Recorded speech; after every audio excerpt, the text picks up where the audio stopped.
sound coming through your speaker.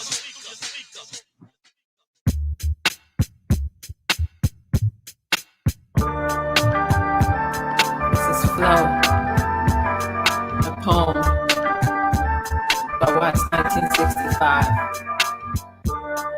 Diabolic Beats, Planet LA, Active Music Works.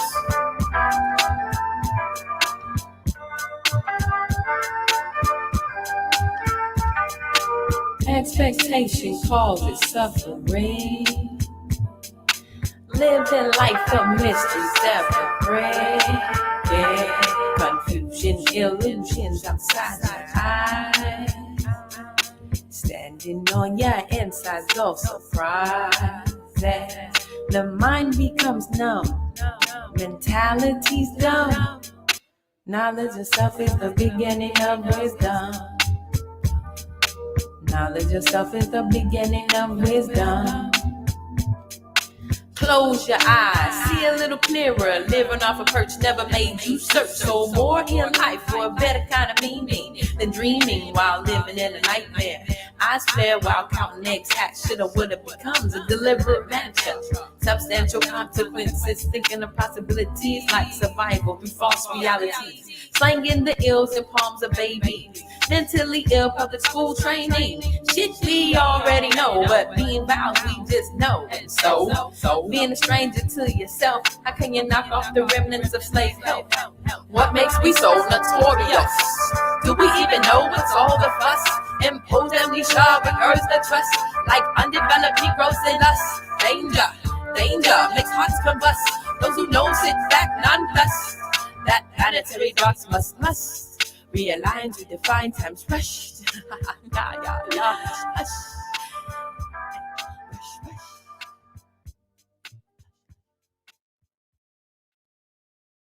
What up? All rights reserved. All rights reserved.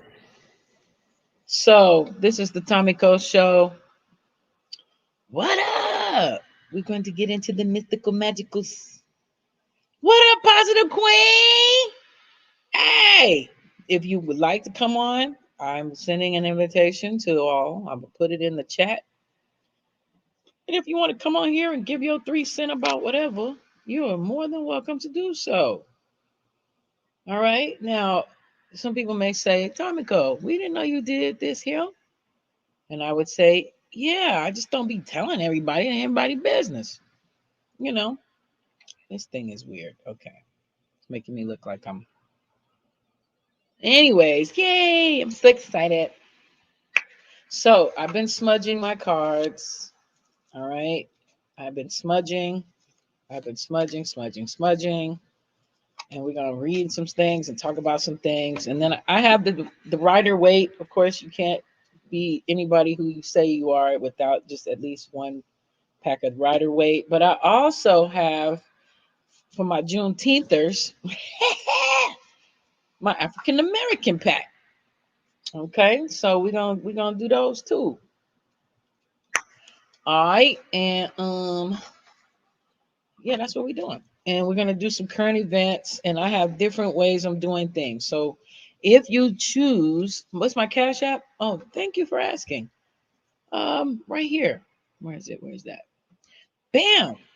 If you would like to have a reading, oh wait, hold up. Let me put this disclaimer out here because I don't need nobody talking about you wasn't telling the right thing. But here we go. Let's get this disclaimer up. All rights reserved. This is my show. This is the fair use disclaimer. Okay. I'm basically saying this is for educational, but mostly entertainment purposes. We are to have fun.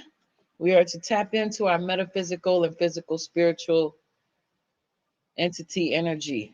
All right. Of course, I believe in God. You know, people be, when they don't understand stuff, they always quick to be like, trying to say you's a devil or you worship the devil, which is bullshit.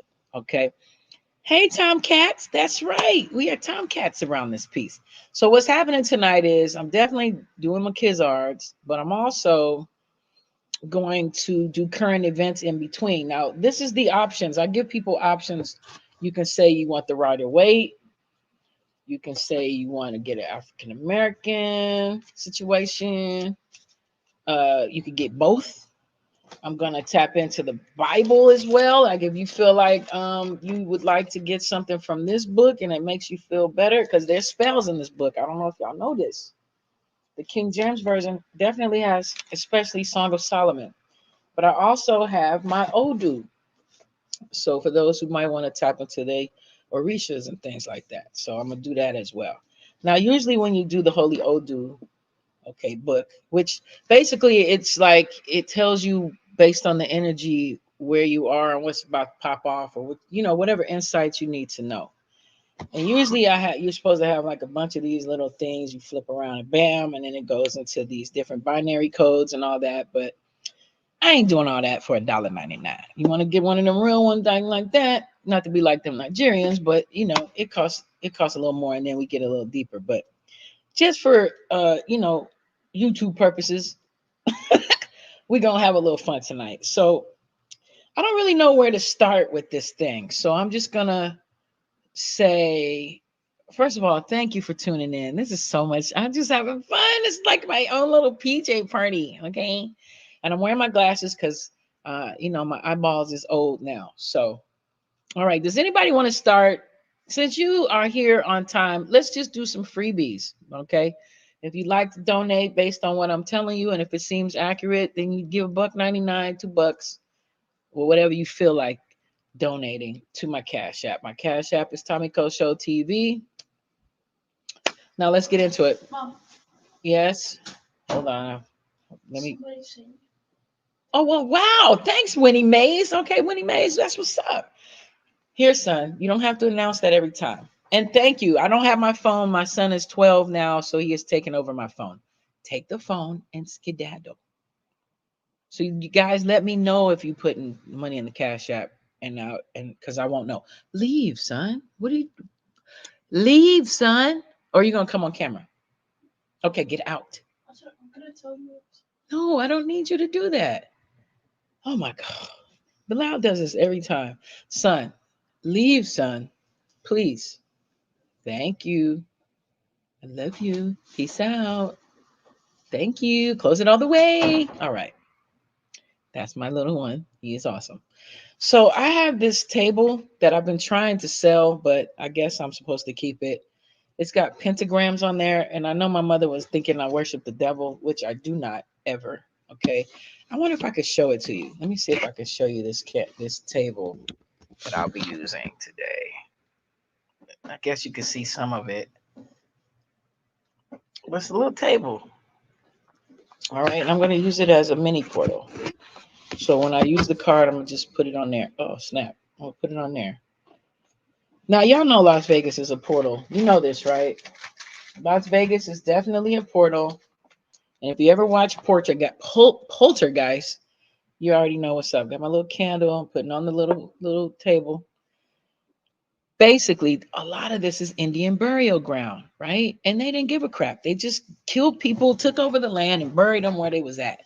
And then they build houses over it. Now, when they've been digging up all this property and this land in this area called Summerlin and Red Rock and North Las Vegas and all that, Southwest Las Vegas, they're finding all these bones and shit. You know what I'm saying? So people paying $500,000 for all these houses, not knowing that they going one time swim in the pool and the poltergeist is gonna pop off. What, son? Jackie Mon, Todd. Thanks, son. Mm-hmm. Thanks. You don't have to report that.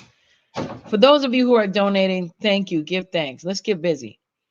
All right. What up? Hey, there's a reason why they call it Sin City.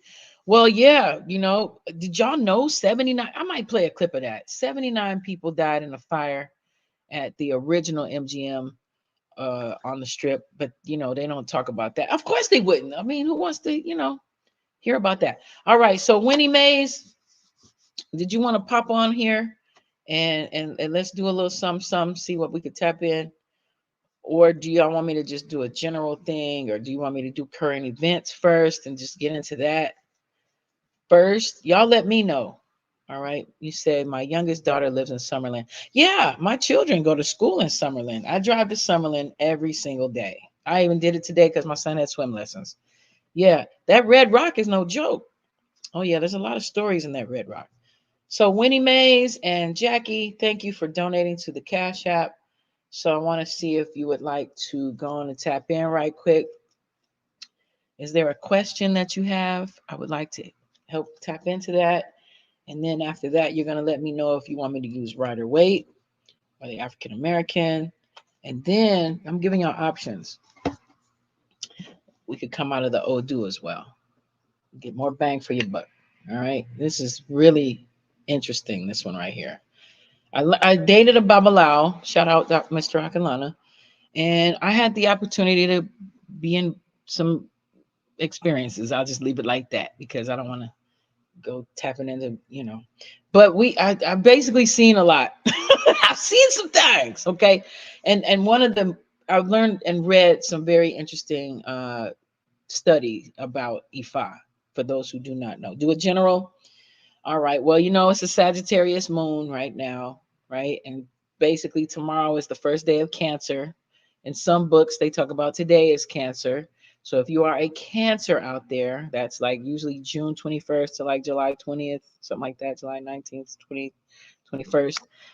It's going to be a very interesting year, okay? If you are a Cancer, if you have any Cancer in your moon or your Venus or your any of that. Mars. Did y'all ever get into your Mars and your Venus? Do you know your Mars and your Venus? If you don't, I can help you learn that today.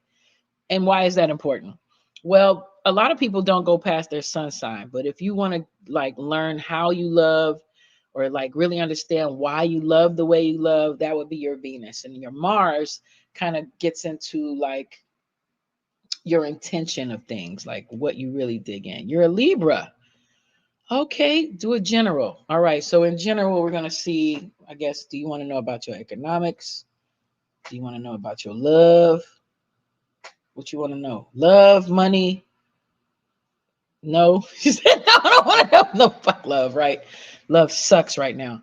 All right, so let's just tap in. All right, so I'm going to do a Rider Waite. This is the general card that people use, and I'm going to tap in, and I'm gonna do Winnie Mays first. All right, so we're gonna do like a one card, and then I'll do like a three card, and then we're gonna see what pops off. So give me a second. Let me tap into Winnie Mays. Winnie Mays is a Libra. Jackie, let me know what sign you are too. And Roblox Head Leslie, if you want to get in, type in your situation. All right, so Winnie Mays, I really don't know what you're asking, but we're gonna go on in here and see what the cards tell us right here, and then we're gonna do something with the Odu right there too. All right, so I'll be like, pick a card, Winnie. Pick a card. So I'll pick on your behalf.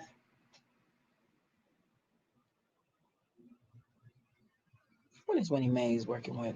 What's going on with her? Okay. Boom. We'll put a card out here.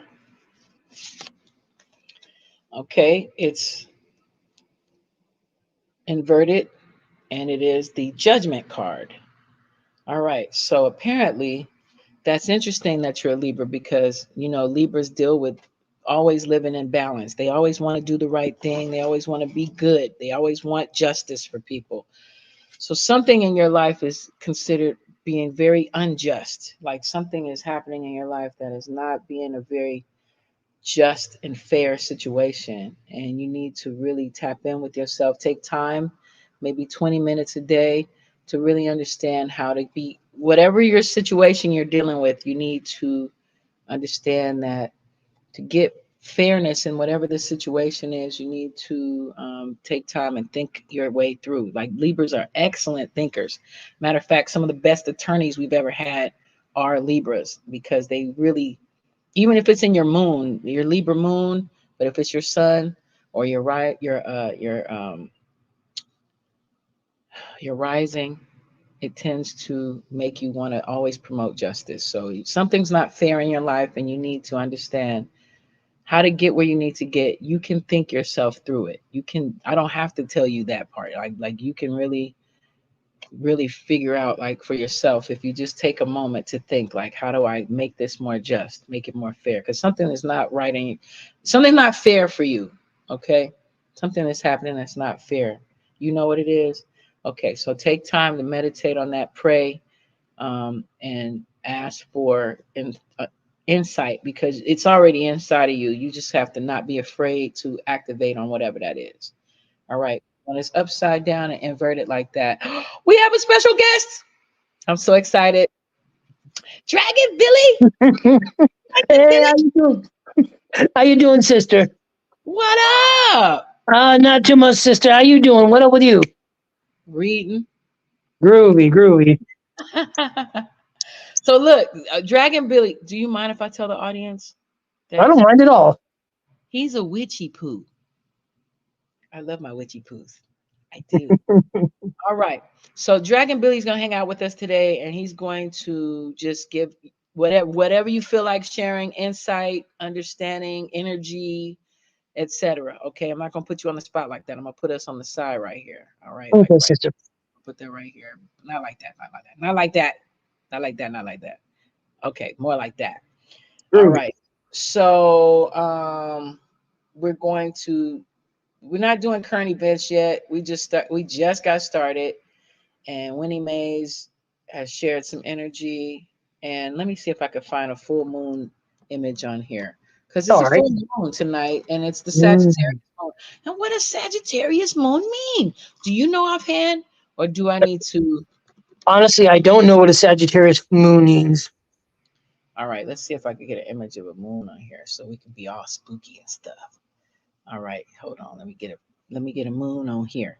Well, All right. Sagittarius moon, this goes in general for everybody. The Sagittarius moon just basically means like you really need to get on your business. Like there's something going on like energetically, it's not the best moment in life for people. Like you that means you need to get on your business. Like something y'all we're not doing, we need to get more into focus and take care of that. Like whatever that is, like Mm. Sagittarius moon is just motivation for us to get our shit in order. Okay. Sagittarius be about their business. If you know anything about Sagittarians, they are very business-like. All right. And they be all about the business. So if there's a Sagittarius moon, that just means that we got to get on our business. Wherever you are in your life, you're not handling your business enough. Mm. Okay, like there could be some temporary confusion or uncertainty about goals, relationships, or your next step. This confusion is just a passing phase, and it's important to remember that clarity will soon return. If you spend too much time in the world of the mind or with others at the expense of your need for solitude, you'll feel the pull of your emotional and spiritual needs today. Okay, and that'll go into tomorrow also. There could be a feeling of discontent, disappointment, or confusion initially, and it's important to keep expectations of others and situations at bay. Depending on others to make you happy is a gamble at best. And the trick is to enjoy your connections, but look within for sustenance, taking full responsibility for your actions and reactions. Emotionally complex relationships are the most susceptible to ups and downs today, while your most superficial connections are less affected. In other words, the more emotionally invested you are, the more prone you are to projection and disappointment. Let go of a need for definitive signs or answers, and you'll be better off enjoying the moment and taking a pause that refreshes. Also, today, the sun moves into well, for my Sagittarians, your solar eighth house for a month long visit. The coming weeks can spotlight your ability to share and blend with a partner or to better understand yourself as you face the need to improve, change, and transform. That's the moon in Sagittarius. Okay. So, being that you are a Libra and this moon is in Sagittarius, it just means that, again, the judgment inverted means something is not being fair and just in your life, and you need to take a moment to go inward and fix that. All right. That's the general. All right. And my girl, Jackie, um, you ready? Oh, Winnie, we're gonna get back to you too. It's not over. We're just getting started. All right. Let me put this back in the deck. Let me shuffle, shuffle, shuffle, shuffle, shuffle, shuffle, shuffle along. I want to do an Odu on you too. If you don't mind, Winnie Mays, to really tap in a little deeper, but contemplate on that right quick. I hope that was helpful. I hope that was okay. Jackie, where you at? Jackie, where you at, girl? Is she? Oh, you a Capricorn? Cool. Ooh, Cappies. I love Cappies. Capricorns are awesome. So at one point, most of my best friends were Capricorns. It changes now and again. Sometimes it's mostly Virgos. Sometimes it's mostly Capricorns.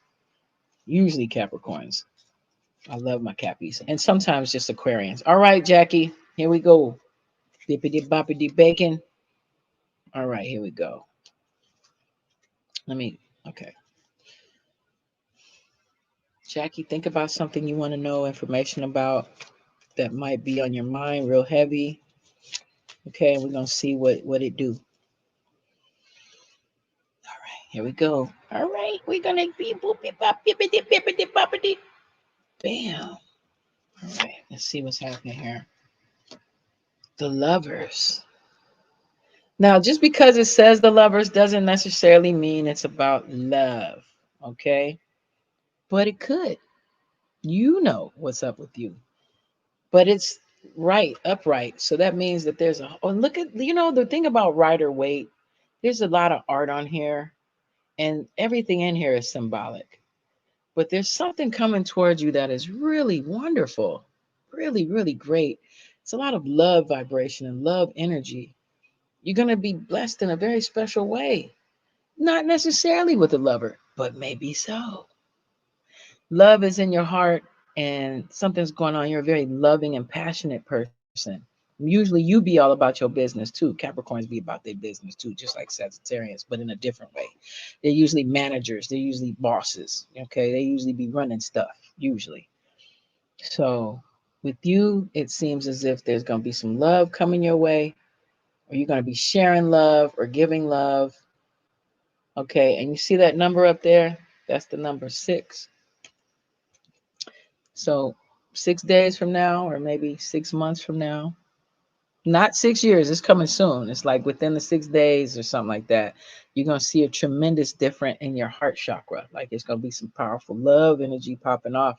Either you're going to be giving love to an elder or a child, or you're going to receive love and you're going to have a wonderful experience. That's what it's saying, girl. That's what it's saying. Okay. So enjoy that, because you usually be more focused on business and money and all that stuff. But right now it's saying tap into your love energy, love vibration.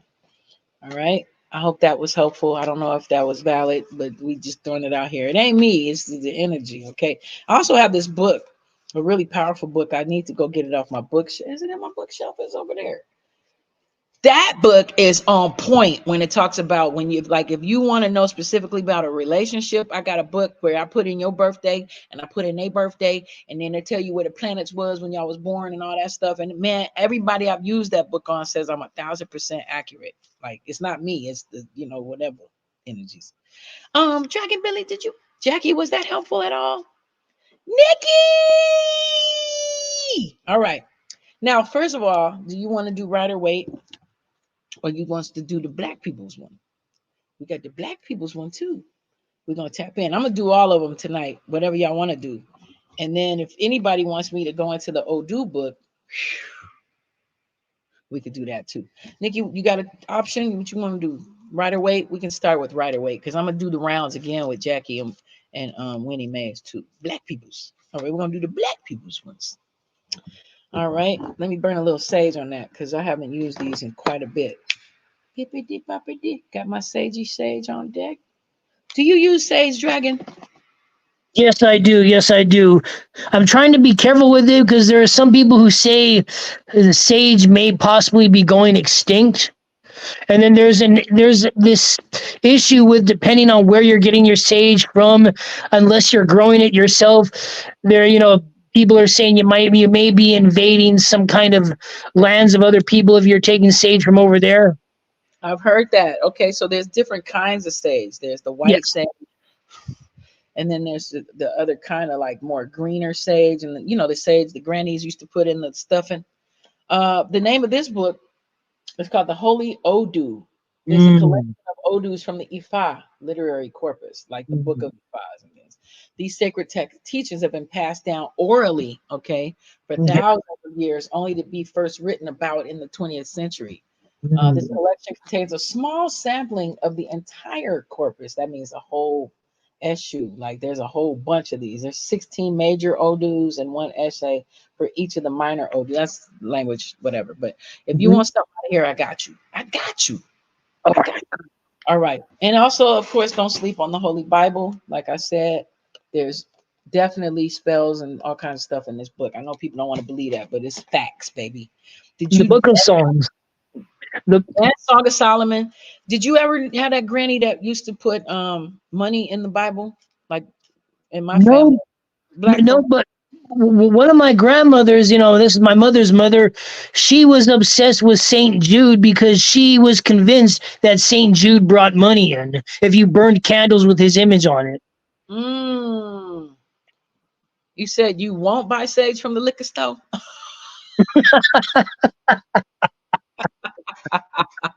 Positive Queen. What up? All right, let me focus on Nikki real quick. Hold on, Nikki. Let me tap in. What do we have for Nikki? Nikki is an Aquarius. Let's tap in. My Aquarian friend. She's one of the funniest people I've ever met. This lady. All right, here we go. All right, so I'm gonna put it on here. Bippity boppity.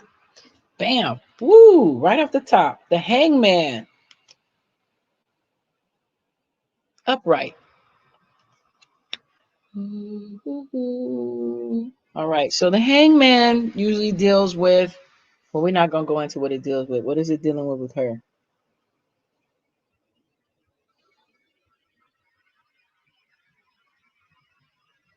You've been getting the short end of the stick.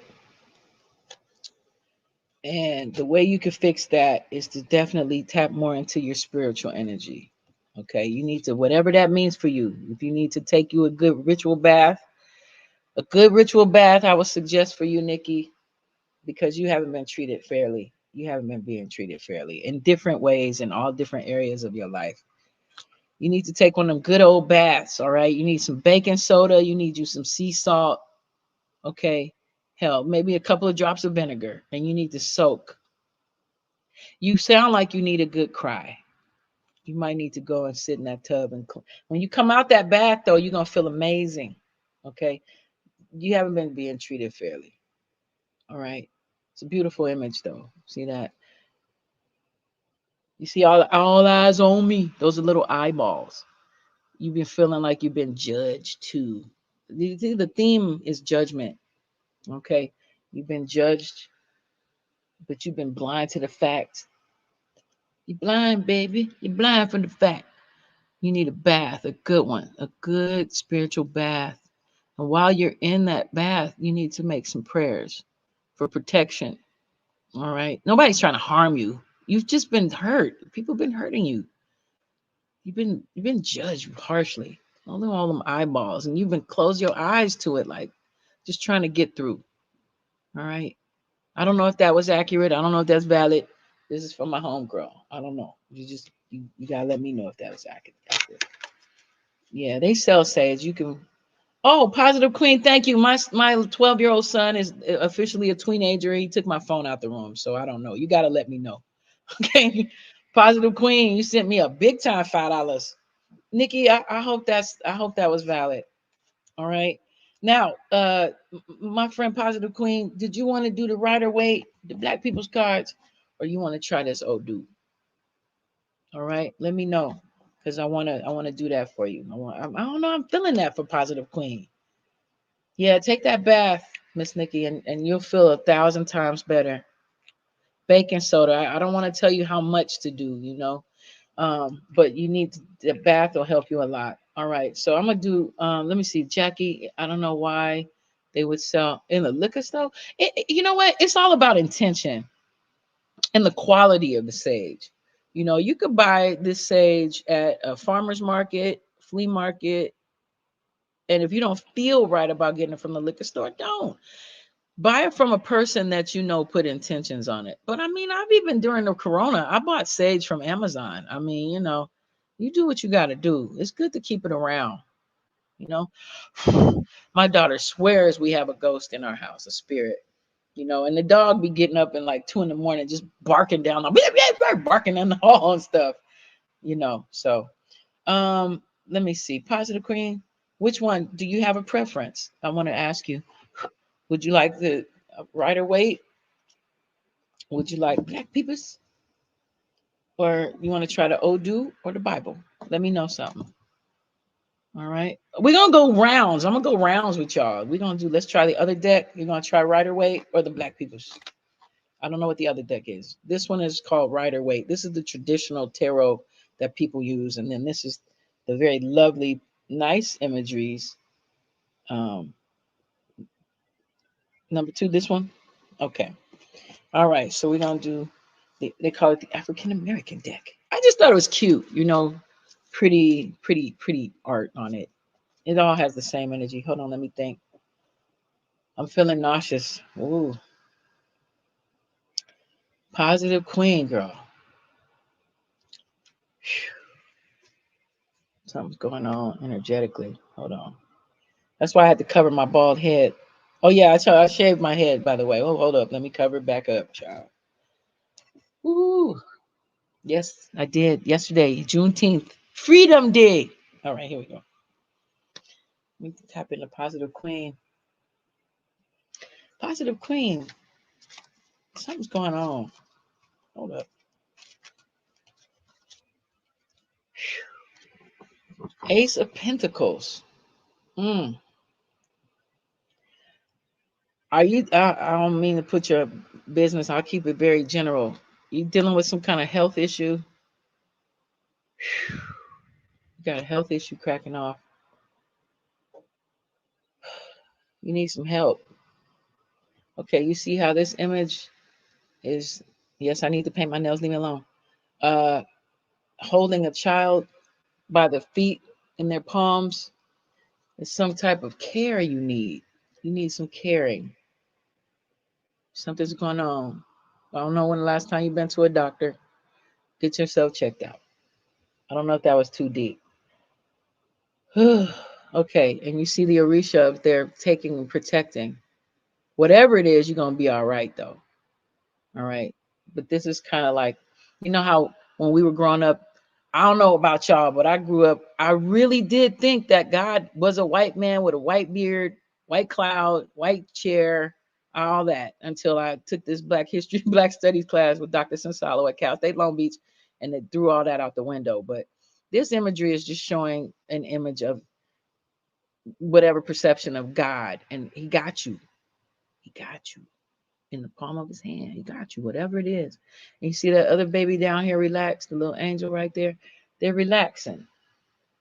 They're protected, whatever it is. But that's what I'm saying.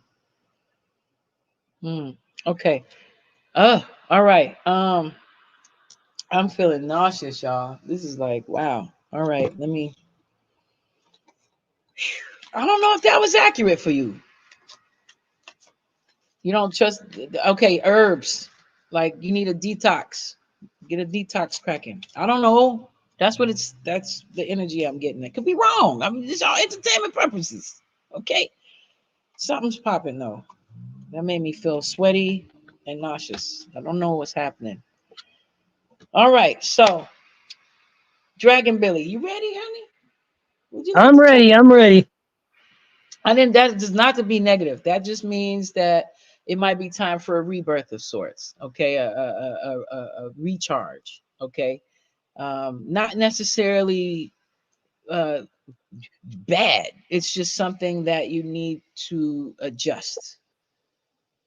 Let's see what you're saying. It was. I'm doing that right now. I'm accurate. Energy. I just started feeling nauseous. And you pregnant, girl? You pregnant? No. So something I can't describe it or give more detail unless we get into the Odu. Y'all ready for round two? Okay, who's gonna be bold and let me do it?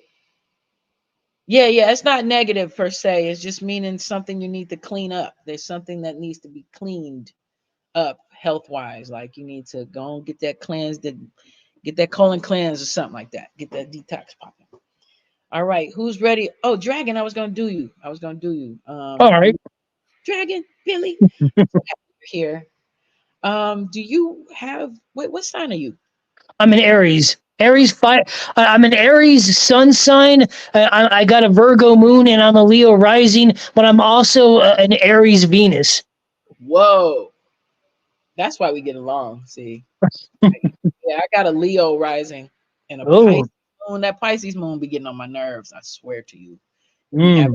buying trumpets. I ain't playing no trumpet though. Like I'm gonna play the trumpet one day on my album that I haven't recorded yet. With okay, all right. Next, let's do it. All right. So Dragon Billy, let's do it. Do you have All any right. concerns or thoughts that you'd like to tap in? My that would be my romantic life, which is a shithole. Okay, let's tap in now. For this, did you have a preference of it? I'm gonna go. We're gonna go rounds, and we're gonna tap into all of them. But we just in the order of which you'd like to do it. You want to do the traditional right away, the African American, or the Odu, or the Bible? Let's try the Odu. All right, let's do it. Ooh,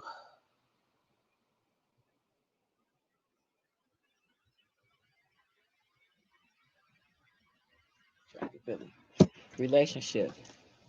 Dragon Billy. All right, so let's tap in. Let's read this.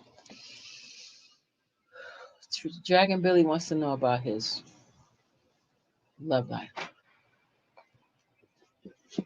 Okay, here we go. Otura Meji. Now, I'm not doing the binary stuff I'm supposed to do, but I'm just going off the energy right now. Okay. Hmm.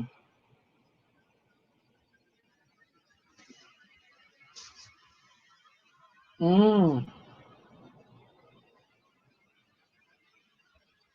All right. Otura Meiji. Meiji usually deals with like twins of something. I'm not getting into that right now. Mystic Vision puts one's Ori. Your head is your Ori, by the way. Okay. In alignment with Source. Source is what we call God. Oludumare. Mhm. Otura Meiji is the foundation of an individual's sense of destiny and purpose in the world. The main ire, that means your destiny, of this Odu is success, but this Odu brings an abundance of ire. Otura Meiji brings peace of mind and freedom from anxiety. Okay, let me get to it. Hold up. I'm not going to read the whole thing. Let me see. Okay.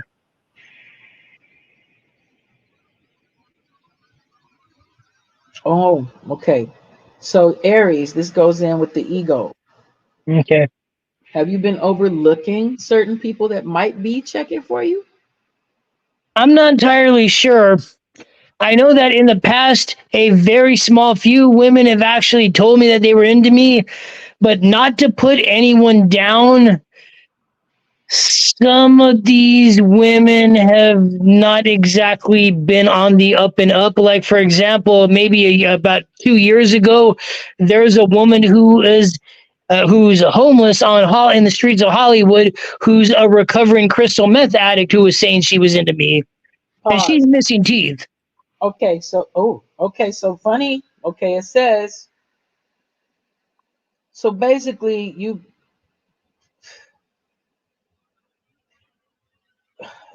okay. This Odu speaks about deserters and lies. Eshu is the father of the lie, and Otura is its mother. Okay, so inflated sense of self-importance or identifying with something other than source, such as greed, nationalism, racism, or moral superiority. Obatala is strong in this Odu. This person must apply wisdom and patience at all times. Taboos must be adhered to.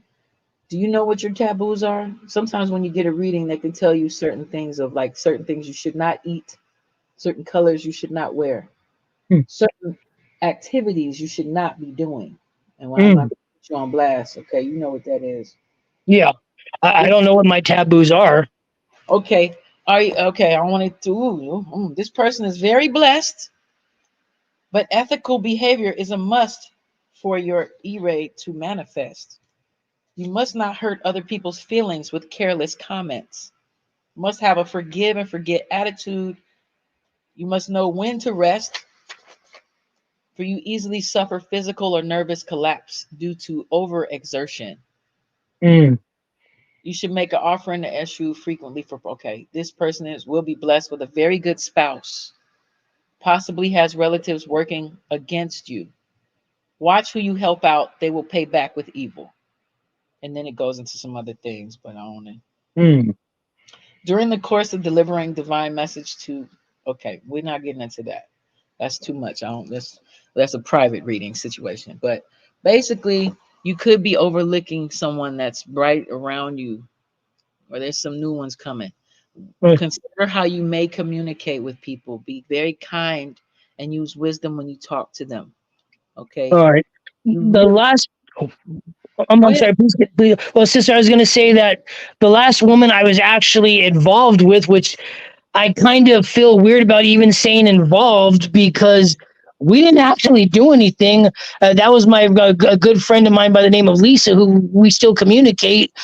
But apparently we were in some kind of relationship, which felt funny to me because she herself never even called it a relationship. She never called me her boyfriend.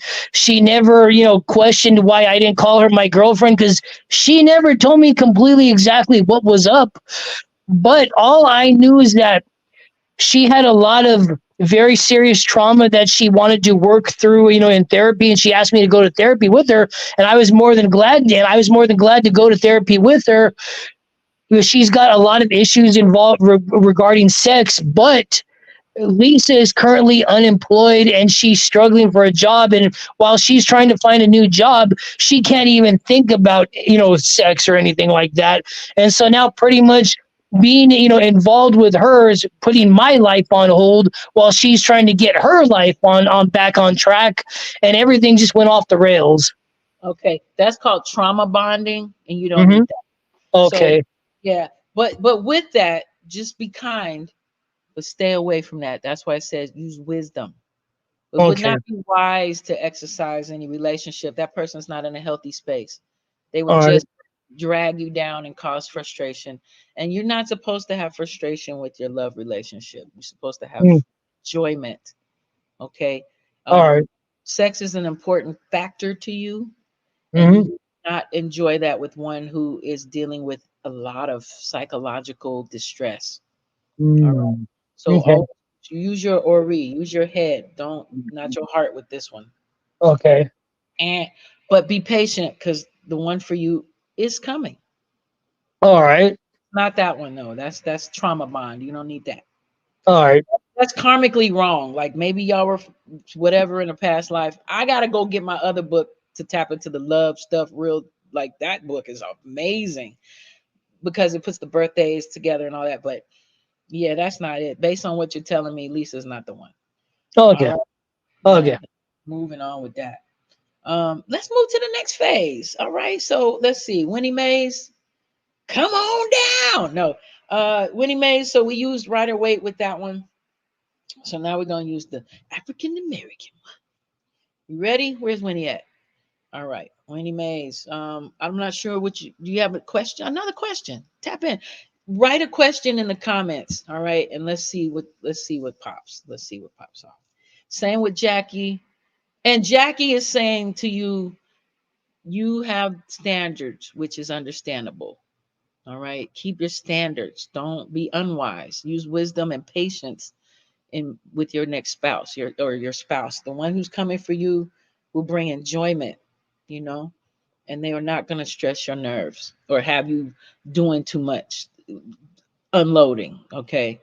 Pack light. Okay. Ooh, ooh. All right. Winnie Mays, type in a question for me. And then it'll be Jackie and Nikki and Roblox. If you want to tap in, you're good to go. All right.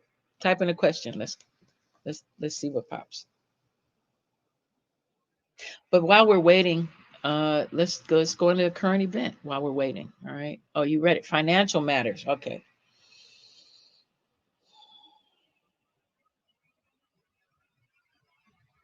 Just general or you want specific? Like, no, let's keep it general. Let's YouTube.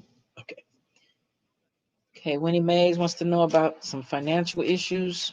What's going on with her financial matters? All right. I know that's quite a lot of us are dealing with those things. So you can adopt or adapt this as needed. All right. Let's tap in. Splish, splash, splash. As my kids would say, that used to like Thomas the Train. All right. Here we go. Okay. Boom. Okay, it's inverted 8. They call it chalices, cups. It's the 8 of cups. Okay. Now, when you deal with the 8 of cups, that tends to deal with finances, as a matter of fact. Let me look at something specific about that with the 8 of cups specifically. I know something about cups, but let me go on and just quit playing like I just know it all, because I don't. All right, 8 of cups. Let me see.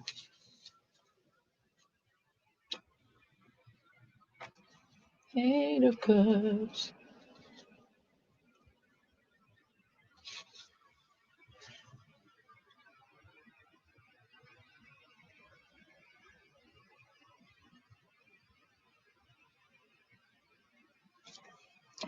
Okay, what it's saying is you need to conserve on your money. I don't know if you've been spending crazy, but conserve your money. All right. You've been spending a little, like you're trying to maybe escape whatever stress you might be dealing with by spending. And actually, it's inverted. So you're going to have good money changes. Money changes are coming. Be patient. But that comes from being wise about your spending. I don't know what you're doing, girl, but you got to be a little more cautious about what you're paying for and what you're spending on. All right. Don't spend on things to try to escape whatever's going on. Like, really be conservative about your money right now. And your money situation will change. Okay. I'm not sure if trying to get into a heavier job situation, like something upward, more mobile for you, but it's coming. All right. But you got to do your part. You have to conserve on your spending right now. Okay. And stop spending on frivolous stuff right now. I don't know if that's helping. All right, Jackie. I'm contemplating a major life change. What do you see concerning this? All right. You know what? For this one, I'm going to go on and use this Rider Waite again for you, Jackie. Major life change. Ooh, Jackie, she's got a major life change. We're going to get into the Odu book for that one, Jackie. But let's do this right quick. Jackie, life change. This is for entertainment purposes only. I could not know what I'm talking about at all. Okay. Okay. Page of Cups. Okay. Now, when we think of cups, what do we think of? We think of it holding things, or hold on 1 second. 1 second. Hold on. Let me vibe on that, because that's a heavy question right there. Hold on.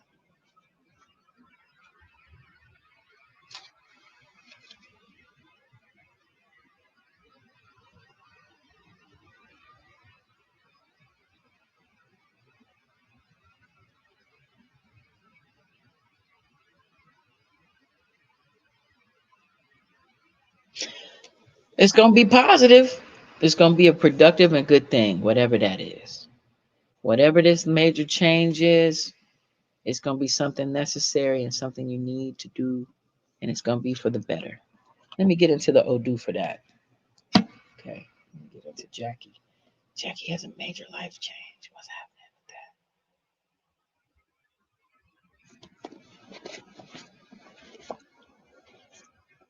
Okay, let's tap in. Ooh-wee. Hold on. Ciao. Let me look up something right quick for you, Jackie.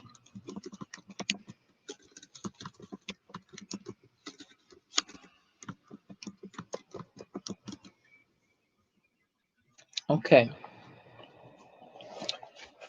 All right. This is your destiny situation. This Odu is called Aturapan Meji. This Odu brings much ire. That means it's your destiny. Brings much information about your destiny. This Odu is close to Oshun, and this person should be too. I don't know if you've ever had a reading to find out which Orisha is close to you, but it's saying Oshun is in this area.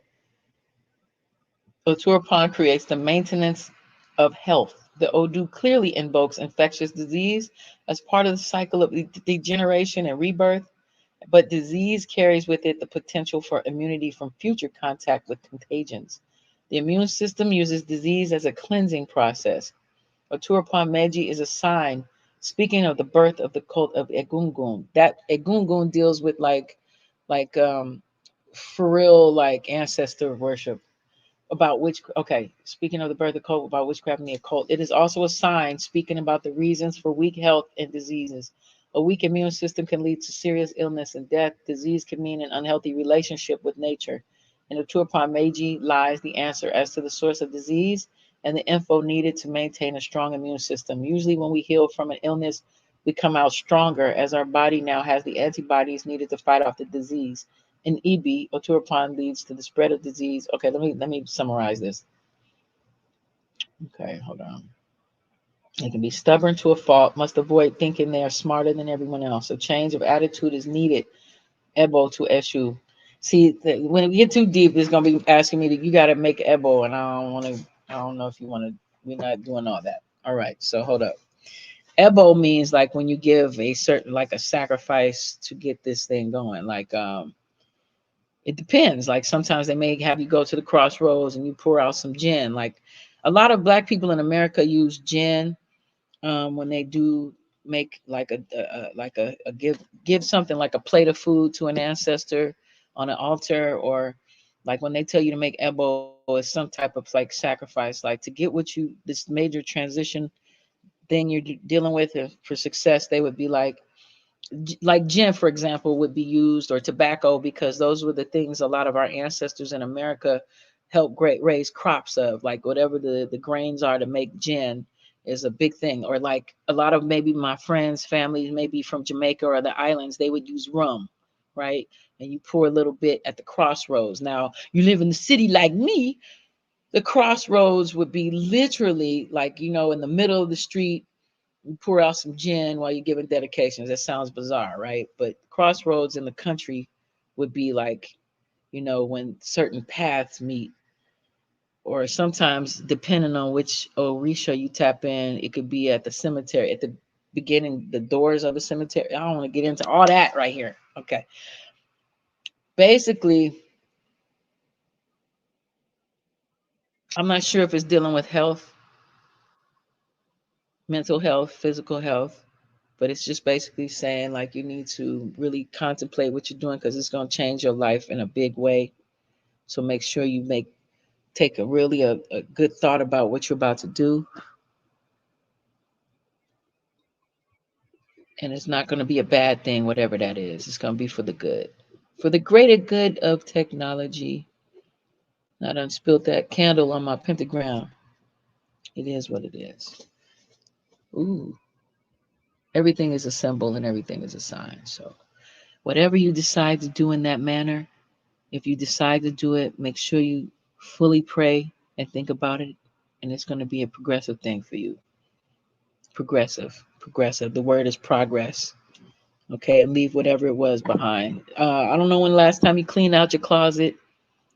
Okay, fix and adjust, get more organized, and those things will help you in this decision.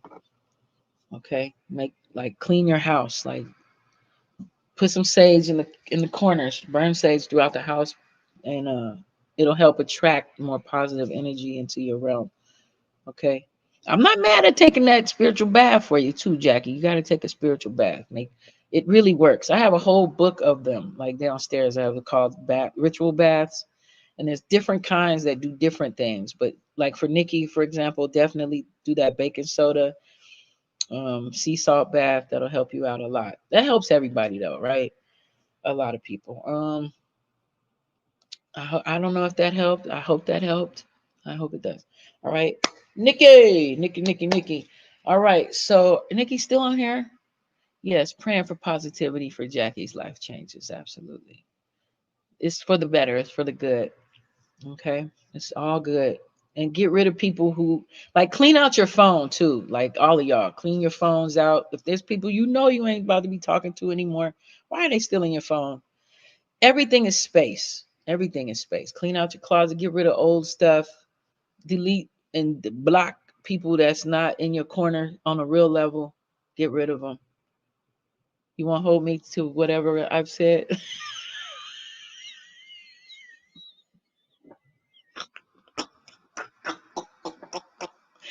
Yes, ma'am. All right. Is Nikki around? Jackie, I just feel it's all success. Just don't be afraid to make a move. Don't let fear stop you from doing what you got to do. Okay. And you'll be fine. All right. You will be fine. A lot of these are common sense things. Like, if you know it's time to do a detox, that means detox yourself from friends, people that ain't in your best interest. Take them spiritual baths, take time out for your health and yourself, meditate, stretch, get into stretching. Did you know the older we get, our feet get flatter? Did you know that? Like anybody having feet issues out there? I'm feeling like the feet issues. I'm hearing fasciitis. Yeah, Like, I'm not sure if I still got the arch in my feet. yeah, if you're over 45, it's a wrap. Like your feet are going like this. It's a wrap. It's true. Like I know sometimes you might be like, dang, did my feet get bigger? No, your feet didn't actually get bigger. It's just like that arch, if you had any arch, is getting flatter. So I'm Mm. feeling somebody's dealing with plantar fasciitis out here. Like somebody's feet are burning, you're having troubles getting up in the morning, your feet are hurting. Get you some shoes with some insoles, like some really good shoes, like Hoka shoes, Hoka. They're like 150 bucks, but they're very good for your feet, especially as we get older. And if you walk on your feet or at work, get you some shoes with some good arching.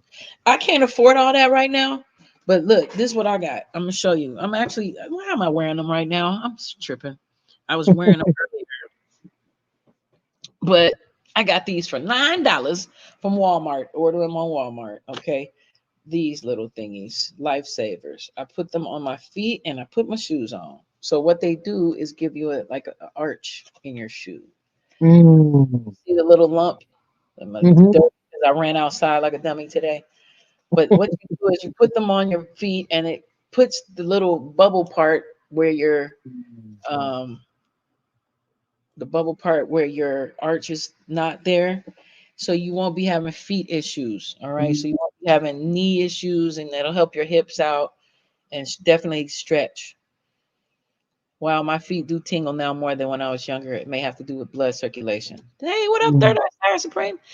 Yeah, it's like the older we're getting, the flatter our feet are getting. And yes, it deals with circulation. A lot of us start having like real bad feet problems and knee problems. And a lot of us, whoever may be in menopause age, that's like from 40, 45 to 60, um, we start having hip issues and just all kinds of knee and back issues. And what really helps is stretching like never before. And I'm taking an aqua aerobics class. That is life changing right there. That aqua aerobics class has you stretching more than you would normally stretch because it's in water. That's for men and women. I've seen men and women in the class. So I don't know who that's for, but go on and take that. Take that. No diddy. Uh, you're thinking of moving to another state. Well, you know what? Everything is about intention, Jackie. So, if your intention is there because you're having like financial issues or emotional relationship issues, do it. Get the fuck on with it. Like, go on. Yeah. Live in a different environment. Start fresh. Isn't that fun? It's really a wonderful thing. It's really awesome. Let's see. I'm done with menopause. I'll be 58 in October. I've been done for a minute now, my damn self. It's like you don't get the periods, but you get all these other shits, the aches. I can't stand it. So that's what the aqua aerobics has been very helpful. Jackie, I love you. You're awesome. I don't know if Nikki's around. Let's see. Shall we try this Bible just to see what pops off? Let's try it. Let's try it. Now the thing about this, I don't know if y'all know King James, like his claim to fame. He didn't really like women, even though he was married. I think he had like 11 children or something like that. I think he did he behead one of his wives? I can't remember. But he definitely had a Yep. boyfriend. He had a Yep. lover. Yes, he beheaded his first wife because I guess she wouldn't give him any. She wasn't able to give him any sons, and so he wanted a divorce. And at that time, he was still Catholic, and the Catholic Church would not grant him a divorce. And so he separated from the Catholic Church and created the Church of England, That's right. That's right. and and then went to a divorce, which was really just decapitating his first wife. Yeah, he didn't like women very much. He was traumatized as a child. And but anyway, people need to put that in consideration when they check this book out, okay? And of course he wasn't sitting down putting all this together. Let's knock it off, okay? He definitely had Francis Bacon and other writers of the times putting in and tapping in.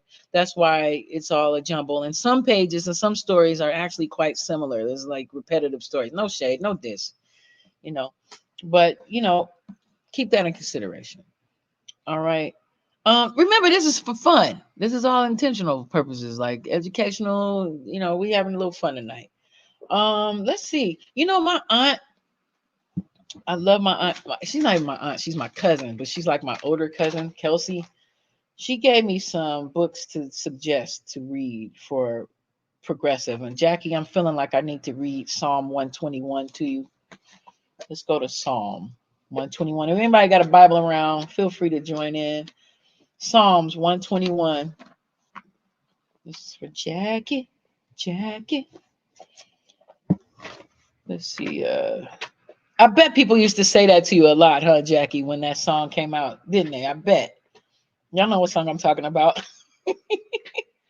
Oh yeah, the night shift. That's right. Psalms 121. And when you start having contemplations or thinking about things and major moves, Psalm 121 is really, let me see. The Lord will preserve you from evil. I will lift up mine eyes up unto the hills from whence cometh my help. My help cometh from the Lord, which made heaven and earth. He will not suffer thy foot to be moved. He that keepeth thee will not slumber. Behold, he that keepeth Israel shall never slumber nor sleep. The Lord is thy keeper. The Lord is thy shade upon thy right hand. The sun shall not smite thee by day, nor the moon by night. The Lord shall preserve thee from all evil. He shall preserve thy soul. The Lord shall preserve thy going out and thy coming in from this time forth and even forevermore. All right. So, Jackie, when you make that move, God got you. That's what it means. God got you. So don't be afraid to make a move. All right. Let me see. Who else? Is Nikki in the house? Nope. Third Eye Side Supreme. When can I do you, Third Eye Side Supreme? When's your birthday? Just tap it in there if you don't mind. All right. And let's see what's going on. All right. Let's have a little fun here. And I don't take these things lightly, even though I'm saying it is fun. It's supposed to be entertaining and fun. Um, Pluto is in retrograde right now. And what does that mean? Yes, daughter. Okay. The dog is right. He's under there. Leave him alone. He's asleep. Leave him be. Okay.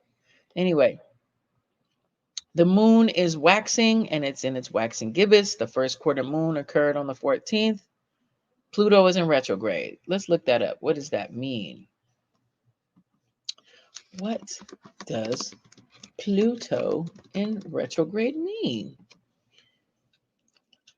In astrology, Pluto retrograde is an annual, annual transit that can have internal, psychological, and emotional effects. Pluto is the dwarf planet named after the Roman god of the underworld and is associated with transformation, rebirth, and death. During its retrograde, which can last 5 to 6 months, yeah, I did learn it's supposed to last till like October. Pluto can encourage inner growth by prompting people to confront their shadows and delve into their subconscious.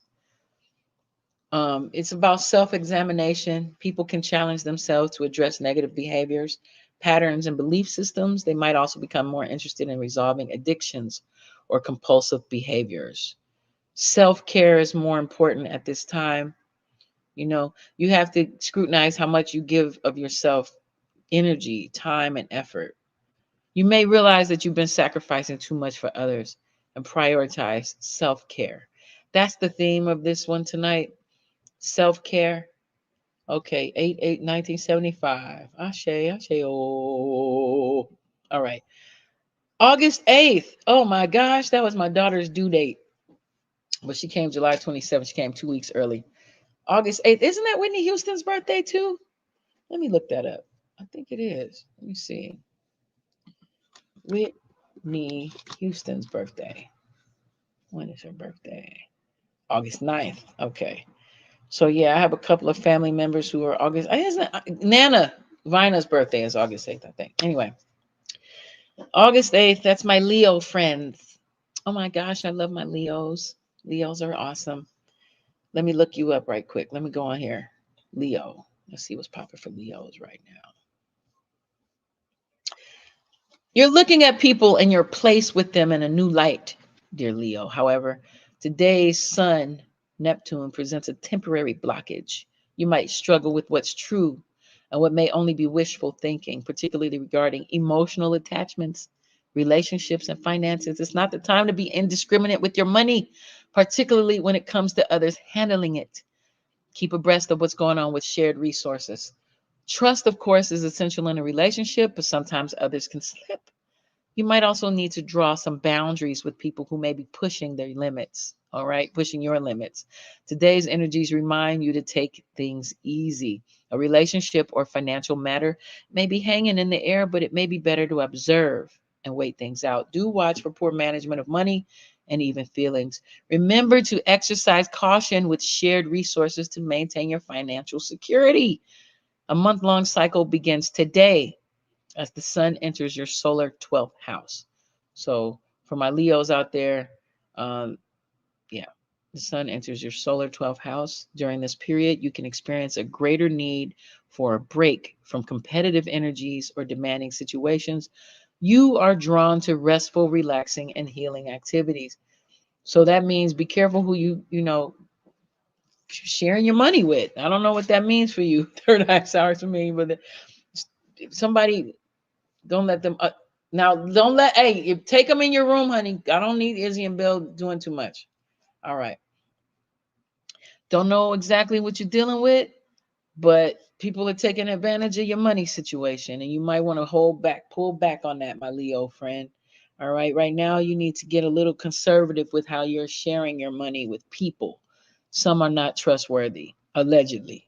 I don't know that for a fact. That's just that's what the energies say. That's what they say. All right. So what you saying over here? I have been dealing with some issues of being overly generous. Yeah, pull back on that a little bit. Make people earn it a little more from you. All right. Let me get. Can I do a card on you, Third Eye? Let's try this. No, first I need to hear. Uh, is it okay to pull a card for you? All right. Let me do that for you, Third Eye Side Supreme. See what's popping.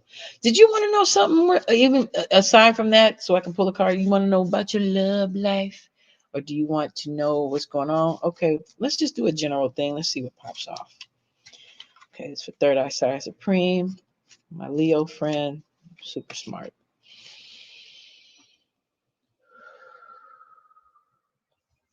All right. Ooh, hold up. What does that say? King of Pentacles. The King of Pentacles. That's not ironic. Okay, Leos are always like royalty, royalty, royalty, royalty. You see how he got that pentacle, that coin right on his lap?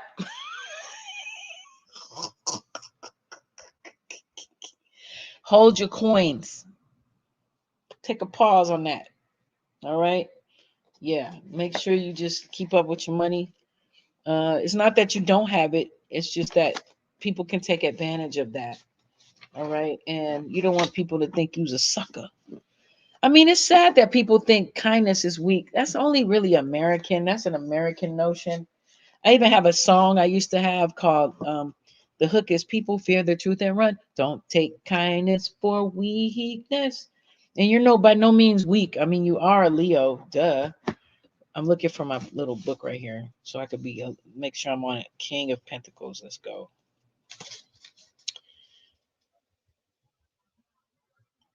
Courage, somewhat lethargic and tendency. The bull's head should be known as a recurrent symbol. That symbol is suit. Okay, yeah, I was on point with that. All right, coin on your lap.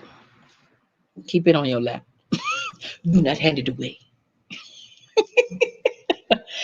Okay, anybody else? Anybody? I'm loving this. This is fun for me. I hope I'm not offending anyone or disrespecting anyone. That is not my intention by any means. Thank you guys for being members and stuff. I got members, yo. Winnie Mays is a member. Jackie Marbury is a member. Third Eye Sire Supreme is a member. It's only $1.99 to be a member. Do y'all know where this is going? Do you know where YouTube is going? Third Eye Sire. Was that okay? Like, I mean, was that it's hilarious? Hey, it's all for entertainment and educational purposes. You know what? While I have Dragon Billy on here, I want to ask you, in your witchy poo experience, have you ever had any like surreal experiences in your occurrence as you and when you say you're a witch, does that mean or war I don't know if warlock is more what men prefer to say, I don't know. But have you had any like out of like wild experiences occur in your presence? Well, regarding, I just call myself a witch. A lot of people argue over what the term witch actually means or what the term warlock means. I've never actually come across anybody who calls themselves a warlock.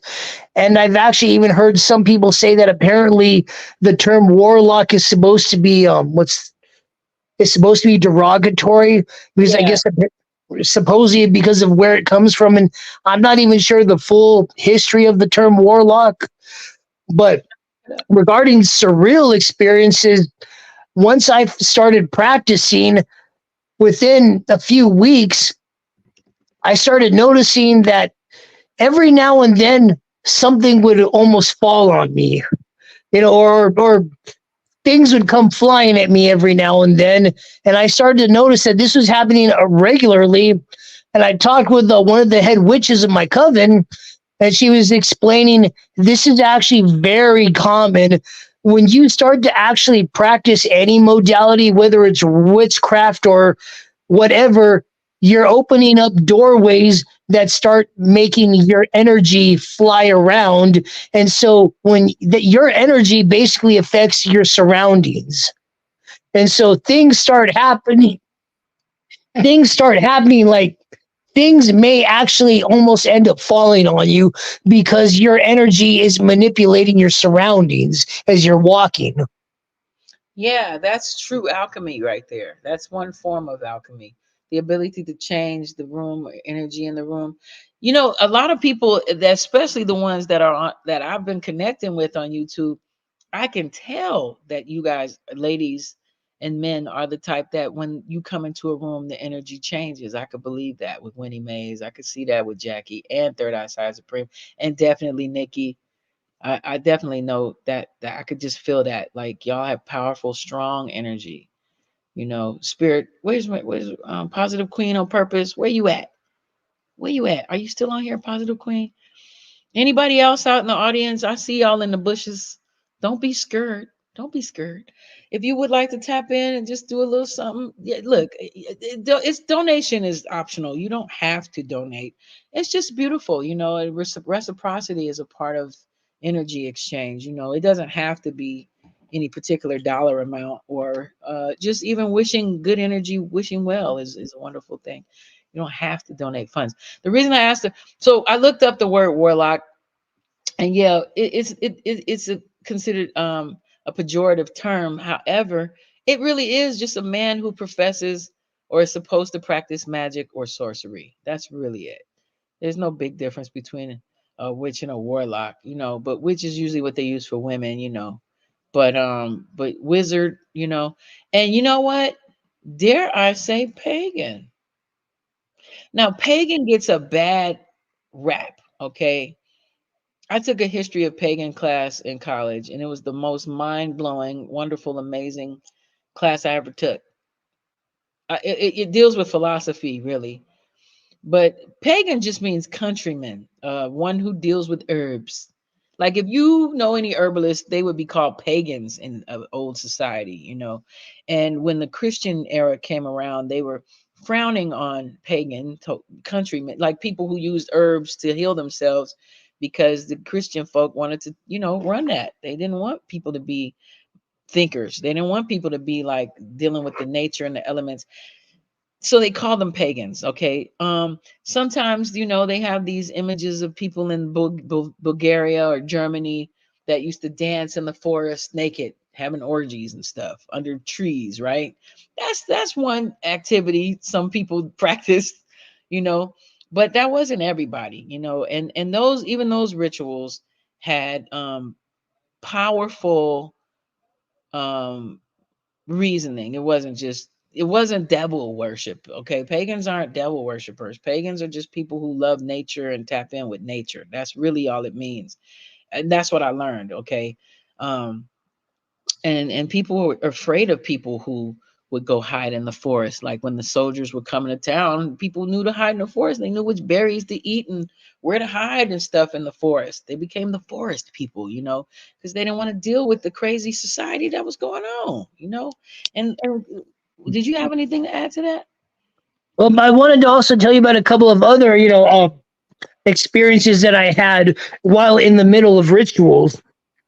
Uh, when I was with my coven, primarily we would focus on Hecate, but every now and then other entities would drop by in the middle of the rituals. Like, for example, where we were actually practicing was usually my friend Aaron's, apartment, which was kind of it was almost 2 stories. You had to walk up some stairs before you actually entered the house. And so there was a big window that was that was 1 story off of the ground. So one time while we were in the middle of ritual, even though we were, we were, in ritual with Hecate, for some reason, I actually saw, Kali appear. I saw Kali in the mirror. I could see her plain as day. My eyes were not closed. This was not a vision. I was seeing her physically. And then, she had her tongue hanging out. She had all her arms and holding all of her appendages. I'm all like, oh, fuck yeah, sister. Here, explain who is that character to people who may not know. Okay, for those who may not know, Kali, she's a goddess in Hindu mythology and Hindu religion and spiritual practice.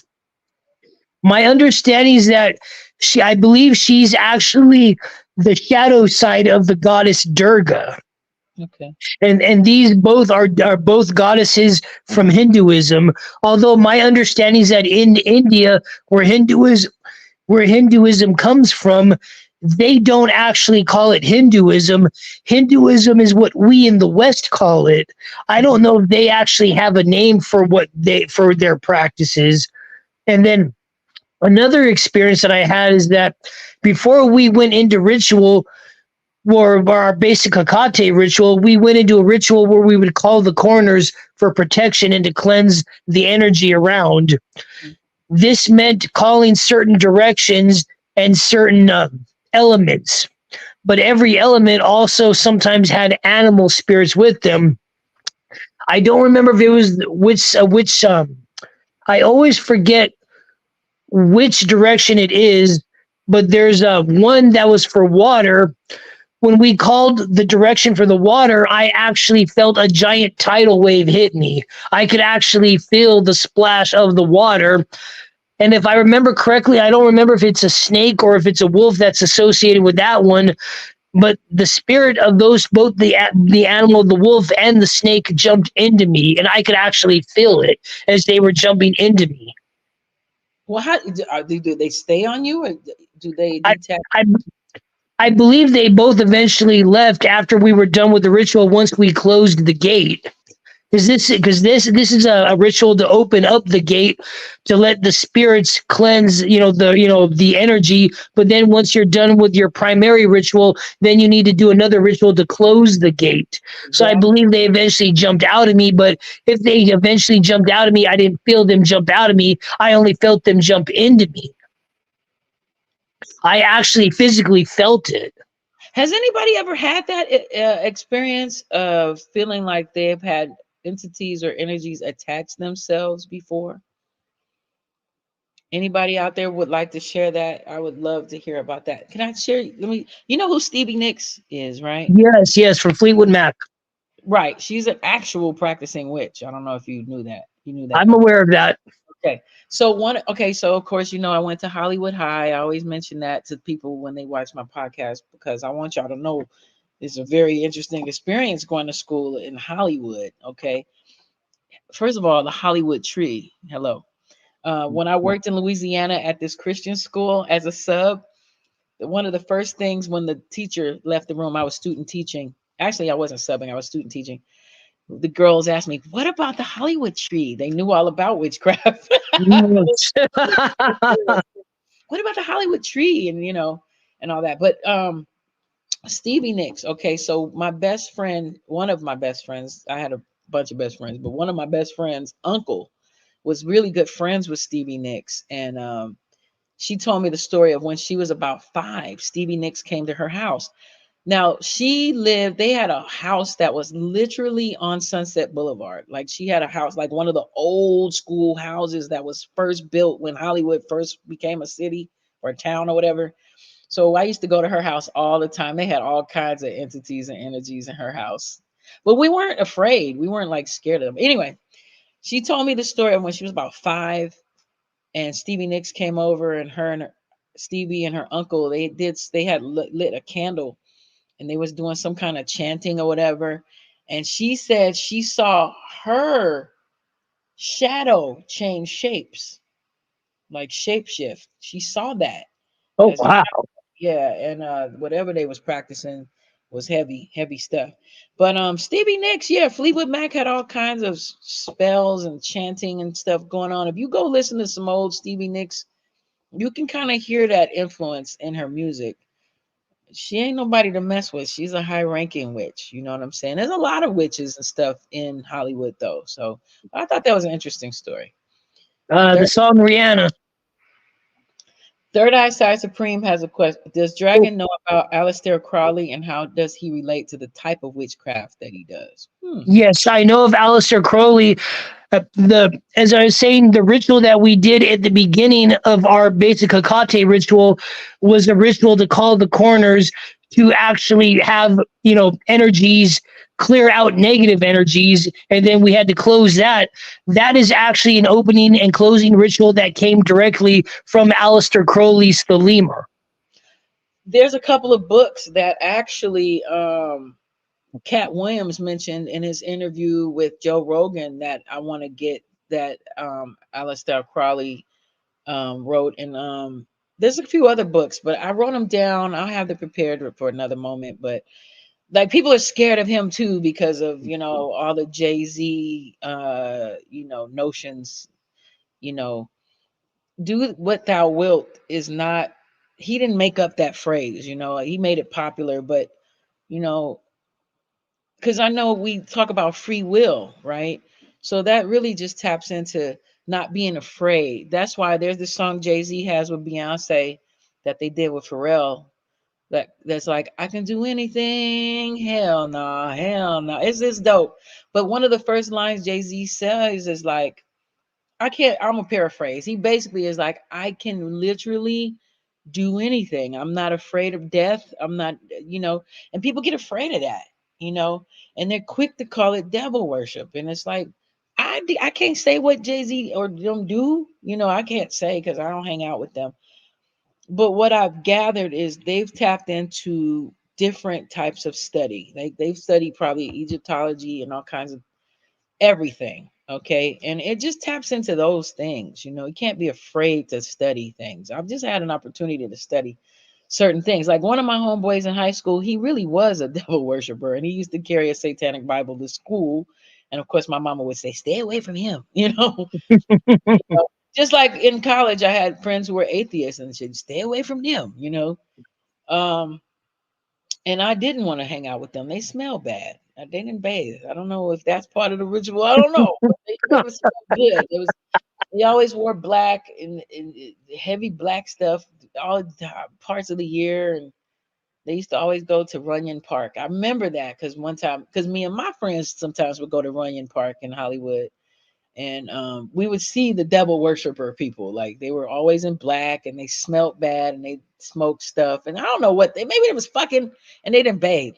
Like I think that was really it. Like they was just having sex and all that, and they just didn't clean themselves. I don't know. I don't know. Let's see what's going on over here. With regards to the law of Thelema, do you know about that? No, I know that there's a book called the Book of the Law that was written by Aleister Crowley, but I've never read that though. Yeah, I haven't really tapped into him, but again, if y'all go look at that Joe Rogan, let me look it up. Law of Thelema. Let's see My what. understanding though is that Aleister Crowley said that do what thou wilt, but you ultimately have to understand that you need to take responsibility for anything you do. Mm. Yeah, like you can here it is. That's literally what it means. Okay, let's check that out. It says the law of Thelema, or do what thou wilt, is a core concept in Thelema that encourages individuality and the expression of free will. It's a divine mandate to discover and accomplish one's true will or purpose in life and to leave others to do the same in their own unique ways. Thelemites believe that by following this mantra, they will find their true will and gain a holy guardian angel. They also strive to do good in the world and may use magic as a force to manifest good. Now, see, they put magic with the K, so that's trickery right there to me. Well, It's the reason why that came about is that apparently that was Aleister Crowley's, doing. He wanted to actually separate the concept of actual sorcery from prestidigitation, pulling a rabbit out of a hat. So he was afraid that if it was only spelled with a C, that people would mistaken it for pulling a rabbit out of a hat. illusions, right? Exactly, exactly. But apparently that actually has its own name, and that's prestidigitation. Interesting, because Dionne Warwick actually practiced witchcraft too, y'all. And Really? at one point, she had put a KE at the end of her name. Let me look that up. But she Okay. said that she was unsuccessful. She felt that she didn't have a lot of success, so she changed it back. Let me see about that, Dion. Well, I've actually heard quite a lot about Madame Blavatsky. See, at one time, Dionne Warwick put an E at the end of her name. She was trying to tap into the notions. Okay, she's 83. Oh, Wow, wow. she's 83 like a mug. That's how she looking now. Okay, she She looks looking damn good for 83. for sure, for sure. Go ahead, Dionne Warwick. But anyway, she said when she put the E at the end of her name, she didn't have as much, she felt a good energy. Let's put the E on the end. Let's see what happens. Well, no, she got rid of that. Yeah, I really love reading biographies and stuff. So I kind of like tap into like what celebrities used to do or whatever. Helena Petrova Blavatsky and the Yeah. Theosophical m- Society. That's Madame Blavatsky. Madame Blavatsky. What do you know about that? I still don't know entirely enough about that, to be honest. I just know that when it comes to both Madame Blavatsky and Aleister Crowley, you got people who say that the jury is out on both of them as to what exactly they were both trying to accomplish. With regards to Madame Blavatsky, if I'm not mistaken, some people actually credit her with helping to bring, esoteric thought to the Western world. But also, apparently, some presidents and there were also political leaders who apparently would talk to her and get advice from her. Absolutely. Let's see. What is the theology of Blavatsky? Uh, uh, Her theosophical ideas were a form of occultism. She subscribed to the anti Christian current of thought within Western esotericism Esotericism, which emphasized the idea of an ancient and universal occult science that should be reviewed. Theosophy teaches that the purpose of human life is spiritual emancipation and says that the human soul undergoes reincarnation upon bodily death according to a process of karma. Okay, okay. Did Blavatsky go to Tibet? She was famed, among other things, for her visits to Tibet, where she met several of her masters, some of whom appeared in spirit form right through her life, especially at critical moments. Ooh. Okay, so she was just a high thinking person. Like she really tapped in. Okay, I don't know what age group we're working with out here, but I remember my mother telling me that um I don't know if it was on 60 Minutes. It was on one of those shows before they started highly editing everything on TV. Mm-hmm. But it says that one time they brought a camera crew to Tibet, and them folk, some of them were literally floating. They were not walking on the ground, they were floating. And even, okay, so one of my friends from college, shout out Chicha, I'm gonna go on and blow him up. Go on, Chicha. One of my friends, his mother was one of the emotions, Mm-hmm. sing with Earth, Wind, and Fire. Mm-hmm. And um, he told me the story, or I can't remember if it was him or somebody told me the story that the guy from Earth, Wind, and Fire, the lead guy with the ball, I was alone, I took a ride, I didn't know, I can't think of Mm-hmm. his name at this moment. He knew how to levitate. Oh shit. Like he knew the esoteric sciences. I mean, he did name the Earth, band, Wind, and Fire. and they had pyramids on damn near every album cover. Okay, and they had like 11 to 13 members at all times. Okay, Mm-hmm. that's not by accident. Can't think of his name right at this moment. Let me look it up. What's wrong with me? All right, let's do this. Let's with the Earth, Wind, and Fire. I was alone, I took a ride. And they use certain, and I got this from Earth, Wind, and Fire. Like in my music, when I did produce vows, my little songs, they Mm-hmm. use certain notes, certain keys to heal your heart and your liver and your kidneys, y'all. Like Mm-hmm. you listen to any album. But there's certain songs where they use certain, like if you listen to certain, they use like the triangle Mm-hmm. and those certain keys like D, E, and maybe G. Anyway, they knew playing certain instruments, a certain Maurice White. Thank you. I knew Positive Queen would know. Thank you, Positive Queen. They played music for healing purposes. Okay. They Mm-hmm. were very plus lessons out the game. They use certain colors for certain reasons. Of course, they use a lot of Kemetan science. You see this, right? Mm-hmm. And yeah, they knew certain keys would affect your organs and stuff, just like they know today. Like when these people have us listening to this generic ass garbage on the fucking radio. Anybody else out there when that trip, drip, drap, trap, drill crap come on, Mm-hmm. makes you feel Uh, yucky, right? exactly. It's just like, ugh. Well, the opposite of them, Earth, Wind, and Fire knew that certain keys would heal you. So just keep that in mind when you start feeling bad. Play some Earth, Wind, and Fire. I was alone. I took a ride. Didn't know what I would find there. Anyway, yeah, I love Earth, Wind, and Fire. Rest in peace, Maurice. Actually, Chicha's stepfather was, oh my God, Philip Bailey. Thank you. My boy Philip, my friend's stepdad was Philip Bailey. Mm-hmm. And the reason that we're here. And again, they were on some plus lessons. Yes, Winnie Mae says, yes, no wonder their music was so mystical sounding and relaxing. Yes, if you ever in a bad mood, just play Maria, not in a September, Maria. All of that. Just play Earth, Wind, and Fire. You will feel a lot better in your life. It's true. Yeah. I have I'm somewhat off subject story regarding Earth, Wind, and Fire. It's just popping in my mind. I don't know why. I just feel like I want to share this. Um, Let's ma- go. ma- okay. when I was in high school, in my senior year of high school, I was in 12th grade, high school up the 12th grade.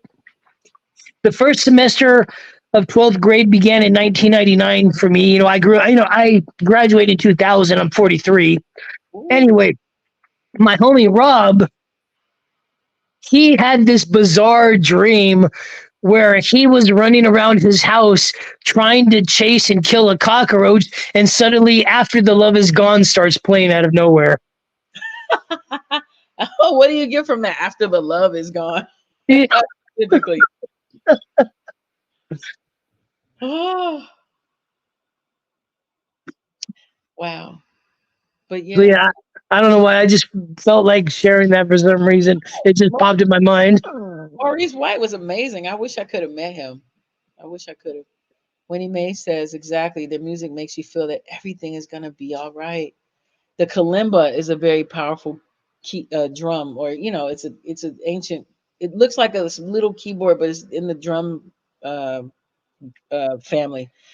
The kalimba is a healing. I used to have a kalimba. People steal stuff out my house all the time. Well, used to. I used to have a kalimba. It disappeared. Like, people come Mhm. over and they take stuff out my house, man. But get you a kalimba. Keep a kalimba. I keep musical instruments in my house. I had to pawn my two trumpets yesterday. It's like that right now for me, y'all, for real. But I'm gonna get them back. I'm gonna get them back. But I got my drums over there. My djembe. I had my oh my god, I can't think of the name. It's terrible. The thing that you hold and it goes shaka shaka shaka shaka shaka a shakare, duh. A shakare. I had a shakare, but my dumbass husband, soon to be ex, threw a lot of my stuff away. He didn't understand like the purpose.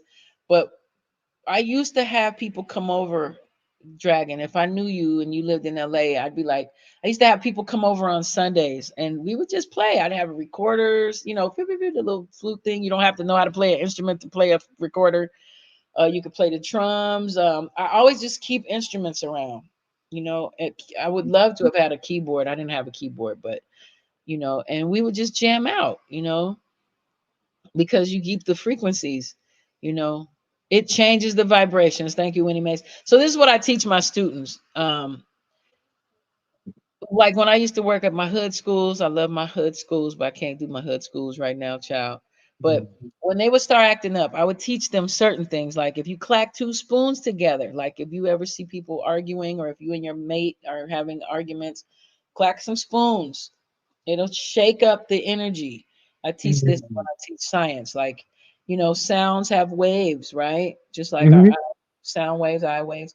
So when Mhm. there's sound waves, you can shake up the sound waves. Or I have a guitar. I'm about to get another one when I get my money better. But you play a few guitar strands in your room, in your house. It'll shake up the vibration. It'll change the vibrations of the house. It keeps the energy light and good and positive. So if anybody's having like a rough day, play an instrument, clack two spoons together if you don't have any instruments. Um, it'll shake up the frequency. And even on a metaphysical level, because that's physics right there. That's straight up physics, like clacks and shit, or it shakes up the frequencies. But if you uh if you don't feel well, I've been playing this song called Good Vibes, Good Vibes. I don't know if I'll get copyright, but I'd love to play it on here. That's my jam. Her voice, the girl's voice is soothing. The music is soothing. It changes. Like I drive it. I mean, I play it while I'm driving because I have to drive far every day. What you saying, Third Eye? Yes, the spoon vibrations create certain harmonics. It absolutely works. It absolutely works.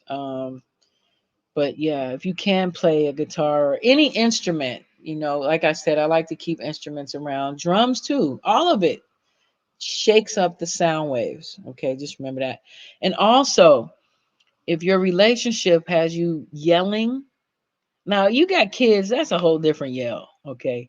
But like if you're in a, because you got to sit your ass, you got to do that sometimes. You just got to, because they hard at it. But your mate, okay, like if your mate has you coming out of yourself and you have to use your diaphragm to talk a lot, it's not good. Like either change that in agreement, like having an understanding that we will not have an a yelling house. Like I was telling my daughter with her father, we didn't have a yelling house. We didn't have an arguing house. We didn't yell. Now, I could tell it was toward the end of our relationship because he wasn't fair or just. Always try to be a fair and just person in your life and in your relationships. He was cheating on me, so it shifted the balance. But you know, the one time I yelled in that instance, that's when I knew it was over because really, you should be talking on this level. You should not be. I mean, I'm a teacher, so I project my voice. That's different.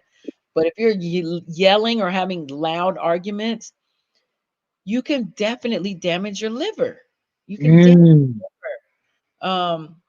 That's some science. You know, I should be a herbalist, y'all. I really should. I had a hater ass baby daddy, so I didn't go back to school for that. I was going to, but I study on my own. But anyway, um, yeah, because look, these are enters, these enter into your body, right? Mm-hmm. Drums. So when people yell, or talk loudly a lot, that stuff goes into your organs, that goes into your body.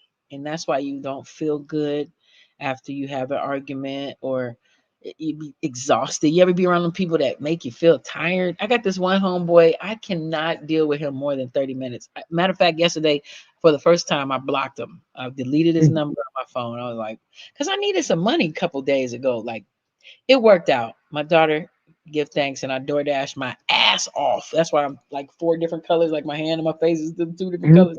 Everything's three, four different colors because I've been door dashing. But that's why I shaved this damn hair off too because it's too hot. It's just too hot. But Mm-hmm. anyway, some people just bad energy, negative vibrations. You just cannot deal with them. And not that the person yells at me or anything. It's just that they're whatever they're talking about is just draining. That's because your organs are working harder Mm-hmm. to process even that sound wave, even that vibration of energy. So definitely stay away from people that make you have to yell or make you feel like you have to argue. You can actually be in a relationship where you don't argue. Now I know we've been trained to think, well, arguments are healthy. No, they're not. No, they're not. And you don't have to. We used to actually converse, have conversation about things. We talk about things.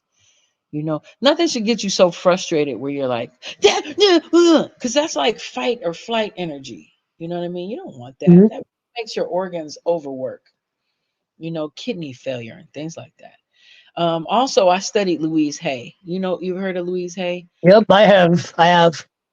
Yeah, Louise Hay has amazing books, like for anybody who knows anybody who has cancer or heart issues and things like that. That comes from past trauma, right? Mm. Here's one example. When you stay away from people like that, that's wise, Winnie Mays. I wasn't as wise as you. I thought I was helping the black peoples by being around these argumentative assholes, but I should not have. Um, I was not surprised when Farrah Fawcett died of anal cancer. Mm. The reason I'm telling, sorry, Farrah, I'm telling Farrah Fawcett's business. Farrah Fawcett, when she was a child, when she was 6 years old, in Texas, she was on her way to school and she was sexually assaulted. She was Oh raped shit. by a man. He like destroyed her body, her lower extremities, and she never healed from that trauma, right? I mean, she grew up and she modeled and she was a beautiful girl, which would explain why she was in those toxic relationships. Like Ryan O'Neal was very toxic. They claim he was even having physical sex with his own daughter. Tatum Oh O'Neal. shit. Tatum talked about that. With Michael Jackson quite often. Like they talked about their childhood traumas, allegedly, allegedly. But and then the $6 million man, I forget his name. What's his name? Steve Austin. No, there was a Oh. TV show. Let me look it up. Let me just look it up. What's the name of the guy? Uh, $6 million man. See what was his name? They show me his picture. What's his name? Shit. Hold up. Sorry. Here we go. Ah, there we go. Real quick. This guy, he was not bad to her, but Lee Majors. Damn it. Thank Mm. Lee Majors. She married Lee Majors. She was just in like really toxic relationships and stuff. And that's because she had never. Yeah, Louise Hay. Let me put her name up here. This lady's books, her series of books, because she had more than one. Louise Hay, check her out. That's where I learned about, like, if you have a child who always has constant earaches and stuff, like Mhm. they're hearing things that are unhealthy. Like they may be hearing their parents arguing a lot. If you Mm. have a throat issue or if you always having sore throats, first of all, that's connected to your intestines. That means you need a detox. But aside from that, that just means you've been presented with information that's like you're afraid to speak, you're afraid to voice your opinion or voice whatever's going on in your life if you having throat issues. So anyway, Mm. her book talks about how all these things are connected to different parts of your body. If you got eye pain or if you having vision problems, it's because you don't want to see things. Or like a Mm. lot of black women tend to have a heart disease. Like they say a lot of black women die of heart disease, and it's just because of the fried chicken. Okay, it's because of pain, heart pain, Mm. traumas that haven't been healed. A lot of women die Mm. of breast cancer because they say they haven't healed from some type of sexual trauma, psychosocial, emotional trauma. Okay, Mm. so breast cancer is connected to that, according to Louise Hay. Louise Hay actually had cancer, and she healed herself by changing how she was thinking, and she also changed Mm. her diet. So check her out. Let me see if I can find Louise Hay right here. Hold up. Hold up, y'all. Hold up. Hey. Hold up. Louise Hay. I used to have a couple of her books. I've read about four of them. She's got a whole little series of books that have truly helped change people's lives. You know what I mean? So, if nothing else, go check her books out. Yes, you can heal your life. That's the book I read.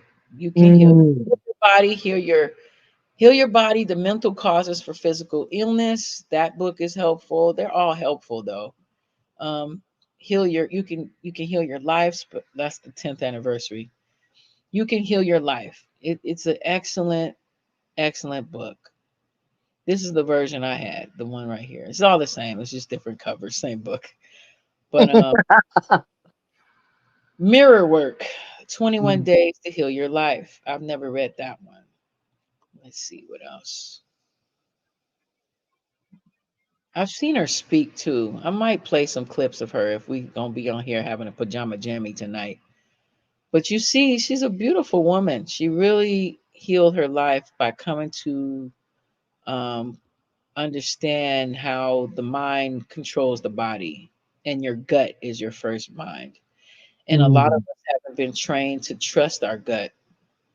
I know I've definitely needed to practice in recent life trusting my gut. Like when I was with my stupid ass ex husband, y'all hear me here talk about that nigga all the time. I can't stand him, but I love him, but I can't stand him. I was having serious gut issues to the point where I went to the ER a few times, and I thought I had Mm. gastritis. I think even they tried to tell me I had gastritis, and then I did a whole colonoscopy, and there was nothing wrong with my intestines. Right? Mhm. It was my gut telling me he was not good for me. Mm. Me ignoring that. Like I literally would get the willies in my gut. Like one time he pulled me by my hair up from my Oh shit. because he didn't like when I would wake him up before he was ready to wake up. I mean, like say for example, if you had to go pee, you know how like in the morning, especially we getting older shit, we have to pee in the mornings. And if I would wake him up, it's just like this was months into our marriage. When I got back in the bed, he pulled me by my hair and shook me and was mad at me because I woke him up and he was like, I gotta have my 8 hours of sleep and all this. Oh And he was shit. can't sleep. So I would like just hold my pee and wait till he got up first to go pee. It was shit like that. Okay. That's a fucked up psychological bullshit I had to deal with and physical abuse and stuff like that. You know, that's just one. But my gut told me this Negro was not the one, but he wouldn't get the fuck on because he was like, I live here. It was a lot. It was a lot. That's a story, another story for another day. But yeah. So my gut was punching me like, bitch, get this nigga out your house. Like, get him out. And I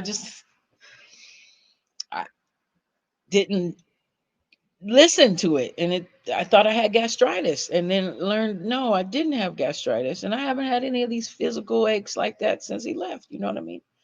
But to the point where I lost 30 pounds in like 3, 4 weeks. And I thought that I had cancer because I lost weight so fast. I went to like from like 180 to like 154 in like 3, 4 weeks in my stomach, right? That where they say your diaphragm.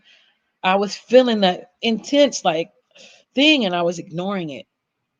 None of my children was feeling him, It was just but back to Farrah Fawcett. So Farrah Fawcett, from what I've studied of her, because she was fascinating to me, especially learning about that trauma she went through as a 6-year-old child.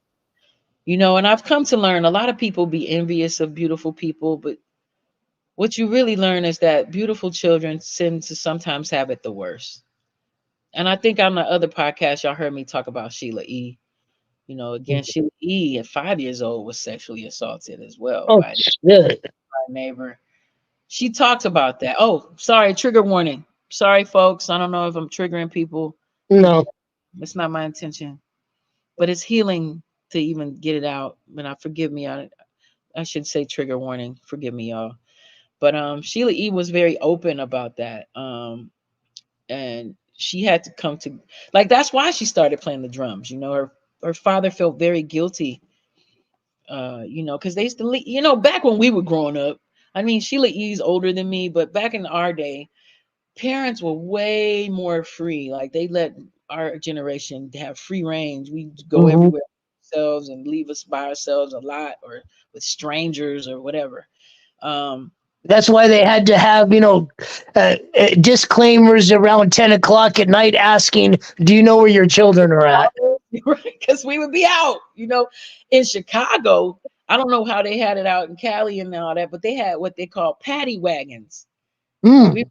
is the big ass truck, a police truck, and then like around 10 o'clock at night in the summers, if kids were on the street, they'd scoop your ass up and put you in the paddy wagon, take you down to juvie.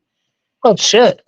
Yeah, because all the kids would be nobody wanted kids in the house, so they just let all the from 3 years old up. You'd be out there just out, and I lived in the projects with my step family in LeClaire Courts in Cicero, Illinois.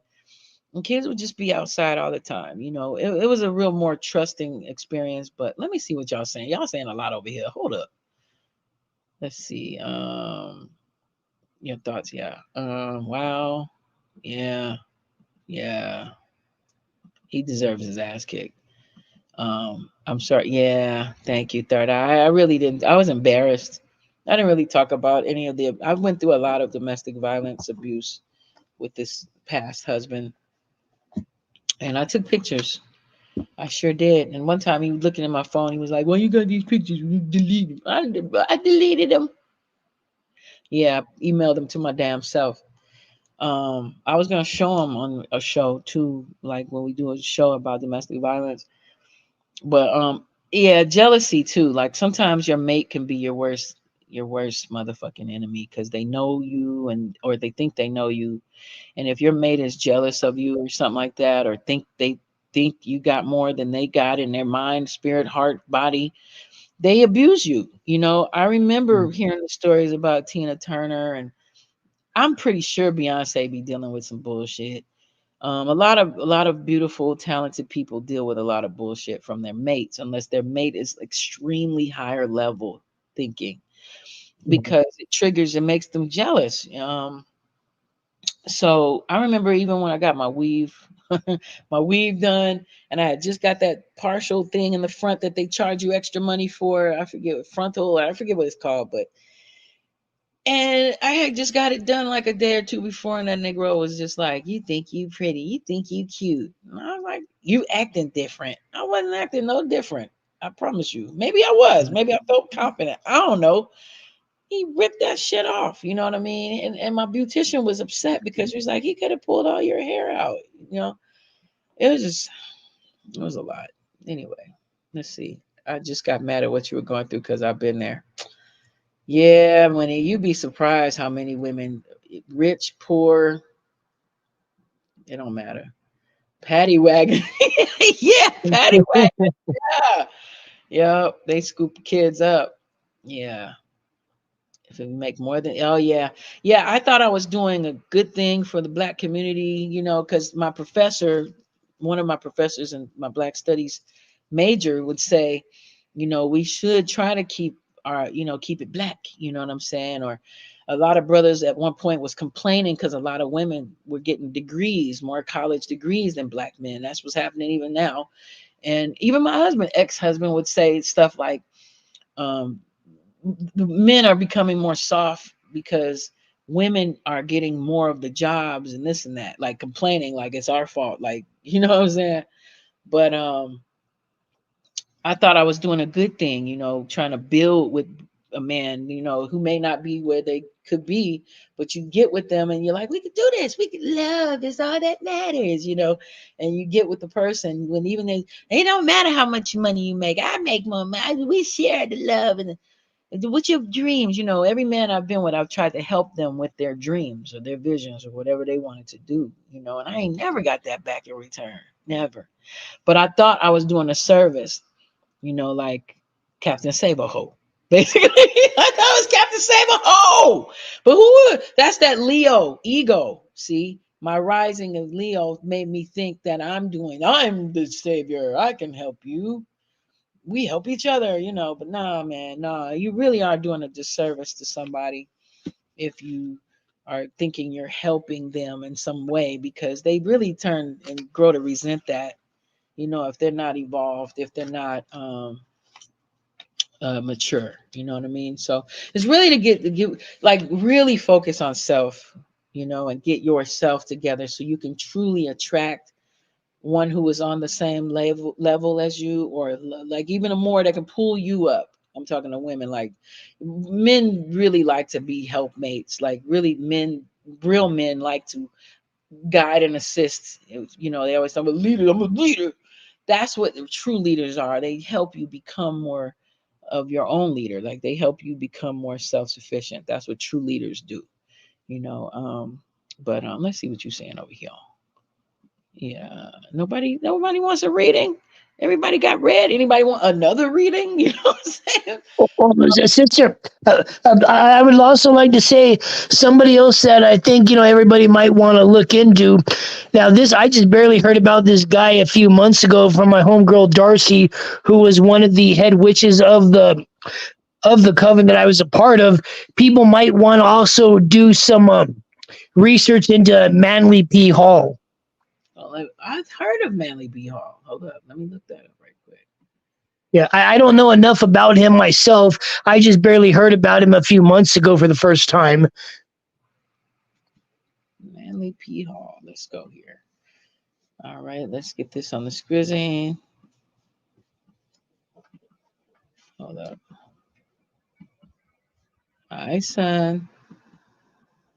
All right, Manly P. Hall. The Secret Teachings of All Ages. Manly Palmer Hall. Unseen Forces. Interesting. Just the titles themselves are very interesting to me. You know, Hmm. The Secret Teachings of All Ages. All Seeing Eye. Masonic Journal. Ooh, the pineal gland. The Eye of God. Ooh. And that's another thing. People tend to think masonry and stuff is evil. No, it's just people who do evil things and then use these as excuses because really these type of books just help you expand your mind and thinking. That's it. It's not ooh. Now I'm gonna show you something that really is more so satanic, but that Manly P. Hall is not. These are more like philosophers to me who tap into metaphysics. Look at how much this book is. $3,033. What? $14,000 book? See, that's the future. That's why I keep a library. I keep a library in my house because I know all books is eventually gonna get like that. Look at $14,000 book. $3,033.33. You know that's a Mason book, right? Hmm. 555. The pineal gland, the eye of God, secret teachings. I like that artwork right there. Look at that art right there too. Let's see what else. Now, how did you hear of Manly P. Hall? My friend Darcy, who was one of the head witches of the coven that I was in, she started talking about him like crazy because she started actually researching him. Here in LA, there's actually there's a library that is dedicated to him. That is all very specifically books on the metaphysical. It is somewhere between my hometown of Glendale, California, and in somewhere between there, Glendale and Hollywood, in this area that's known as oh, it's known as Los Feliz Village. I love. There's actually an entire library dedicated to him there. I think I've heard of that. I may have gone there before. Again, when you go to Hollywood High, you have all kinds of friends. Indeed, indeed. So, matter of fact, one of my homeboys, Darwin, his name was Darwin. He used to wear black every day. And now that I think about it, yeah, we used to hang out, me and him and my other boy. Okay, I got to get some of my Hollywood High friends on here. My boy Jonas, shout out Jonas. Me, Jonas, and Darwin, we used to hang out sometimes. Jonas was in Children of the Corn. Okay. Oh shit. Yeah. He was. Let me show you Jonas. He might have a thing on here. Let me see. Jonas. Third Seaman. Eye is saying that Manly P. Hall also founded the Philosophical Research Society, along with Madame Blavatsky. Children of the Corn. Anybody ever watch Children of the Corn? That was his Yes, acting. Jonas I've Marley. seen Children of the Corn. Yeah. He who walks beyond the rose.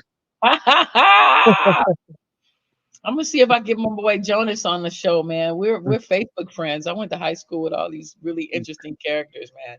Did he play Malachi by any chance? Let me see. Oh, He okay.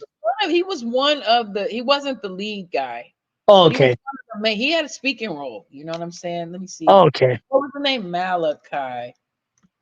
Children of the Corn. Let's see. No, he wasn't the redhead dude. No, that was the Okay. that was the lead dude. That Okay. was the lead dude. He was one of the main badass kids though.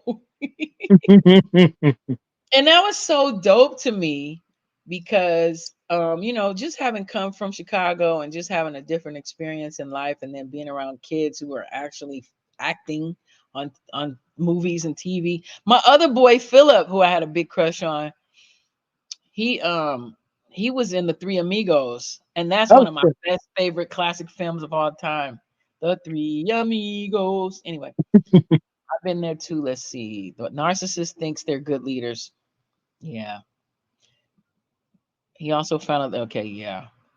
Hard to find books. Children of the Corn. Yeah, that's a classic, right? I've watched that movie a bunch of times too. And Isaac and Malachi. Yes. Yes. Let me see if they got an image of Joe's is this Jonas?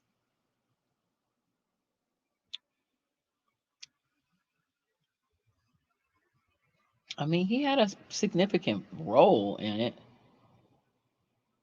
That don't look like my boy because my boy Jonas looks the same. Actually, we're Facebook friends, so let me go on Facebook because that could be. That don't look like him though. Hold up. Let me go on my Facebook and I'm gonna show y'all what Jonas looks like today. And if you've seen the movie, then you'll know what he looks like. You know what I mean? Because he looks basically the same. all right. Jonas Seaman. As soon as you see him, you may be like, "Dang, that's him." Okay, this is him today. All right, so that's my boy Jonas. Let me move us out the way. All right.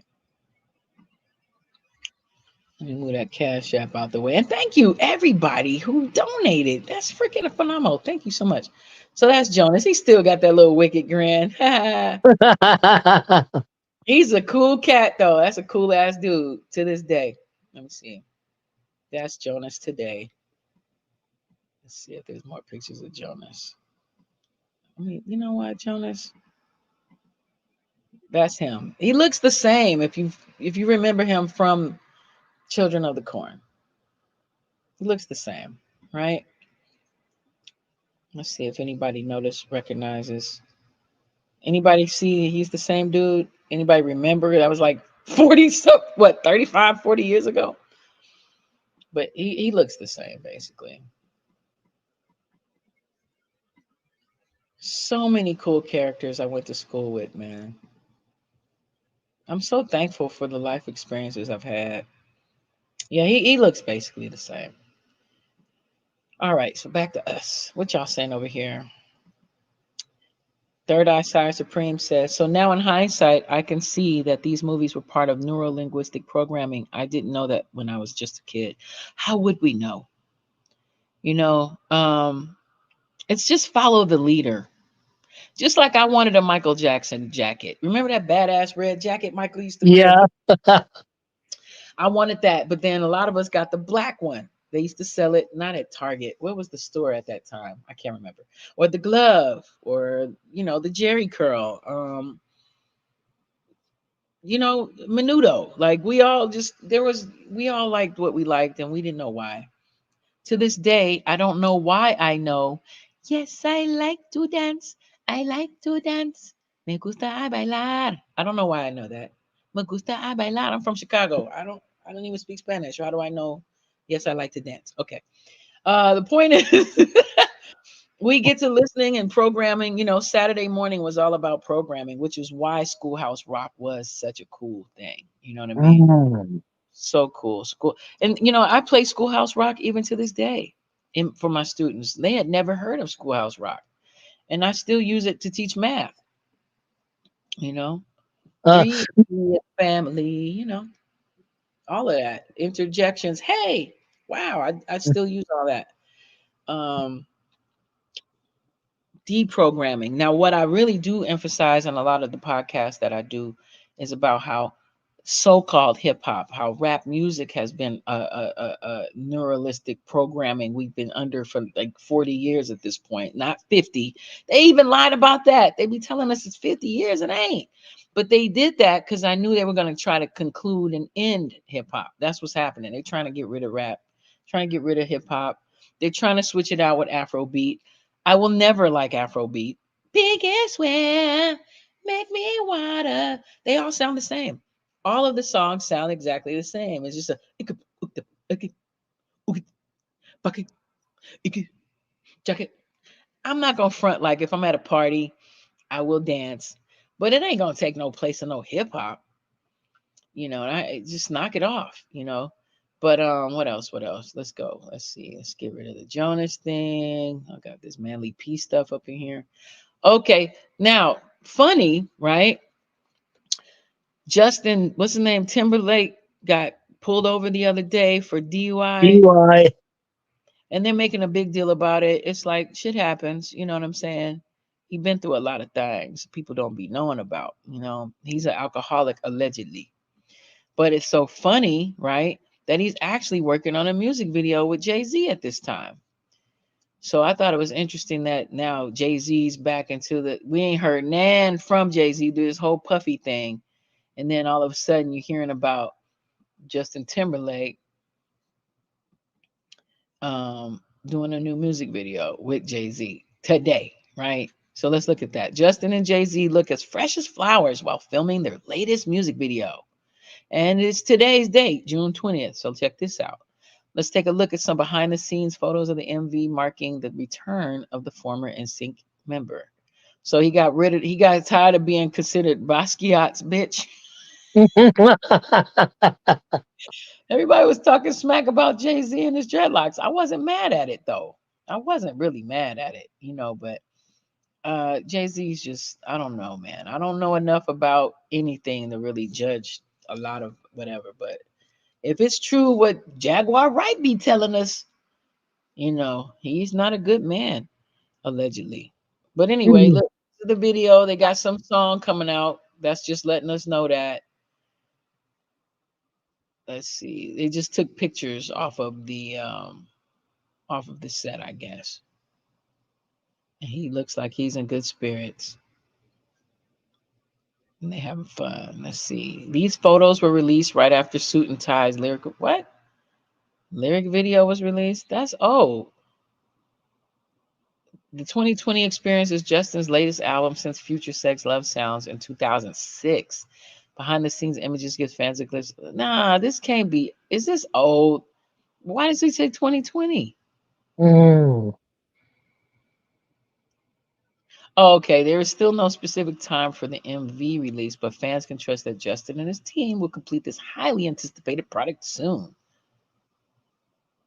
Okay, I don't know if this is supposed. Okay, this is some. I hope this ain't no. What do they call it? Clickbait. But look, this is what I wanted to show y'all. Now, y'all, if y'all watched me when I did that, I had to take it off of YouTube because I didn't want no drama.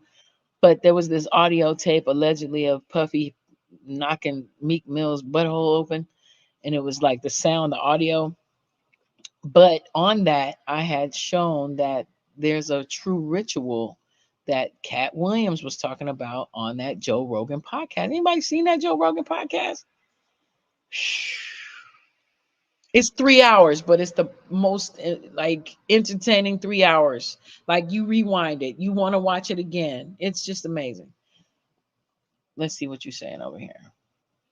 Did you watch Gene Deal's most recent interview? After watching it, I do think they will convict Diddy. The one with him on the blue couch with Jag, because everybody's talking about that one. I haven't seen that one all the way through. I've only seen bits of it because I've been kind of busy, but I do want to watch it. Um, and now Christopher Williams, we're gonna get into that too. Christopher Williams trying to play like Jackie lying. She ain't lying about seeing. Well, I will get into that. You Yeah. did? Okay, tell me, give me some feedback. Go ahead, Dragon. Well, since I was gonna say, back in the day, didn't Pac say that Jay-Z was one of the people who tried to kill him? I'm not sure. I don't remember. I did see Pac talking about a lot of folks, but back then I might not have paid attention to it like that. But I do want to talk real quick about the opposite side of some of these, sexual rituals. And what gets me is the hypocrisy really of when like so-called Christians talk about sexual deviancy when really and truly, I mean, didn't Kanye open a whole church and now he's trying to open Pornhub? Like he's trying to buy Pornhub. Like, I don't know, make it make sense. But point is, let's see, he said, I don't think so. I didn't think so at first until Gene Deal said the feds will never go after Diddy's handlers like Clive Davis. Facts. They ain't gonna do that. Or Liar Cohen, who owns YouTube. They're not gonna do that either. That podcast was good. I'm gonna watch it, Jackie. That oh yeah, that Cat Williams jump. Like I like the one he did with Shannon Sharp as well. That was really dope. And I liked his Netflix special. What's funny is Kevin Hart had a special that came out literally like a week after Cat Williams' special on Netflix. It's hard to find Cat Williams' special, that latest comedy special. Now, a bunch of people said they didn't think it was that funny. I'm gonna do a whole thing on that too. I watched it high, I watched it unhigh, and I then watched it just to analyze and assess. And I will say, Cat Williams is so funny, we take him for granted funny. That's I mean, almost every line he said was brilliantly funny. It wasn't slap your knee funny, it was like thinking funny. But that last 15 minutes kills it. Like I felt like the whole point of his whole I almost said poetry. His whole stand up was for that last 15 minutes. So definitely go watch it. But but they make it hard to find now, y'all. I thought that was interesting. Like I had literally had to type in Cat Williams to find it. And it was in the top 10. But as soon as that Kevin Hart thing came out, you can't find it. I didn't think that was by accident. But Mm. anyway, he talked about this. It's called osculum infame. Now he said infame, but we know it's Latin, so it's infame. Osculum infame is a ritual, and I talked about this on my podcast. where the ritual is, let me click on this. So you, but basically you walk into the room backwards and then you kiss the butt of the person. And that's a ritual people do. And remember when Janae Aiko and Omarion and Chris Brown had that song, "Eat the body like groceries, and the body get the booty like, eat the booty like groceries." They was pushing that real tough.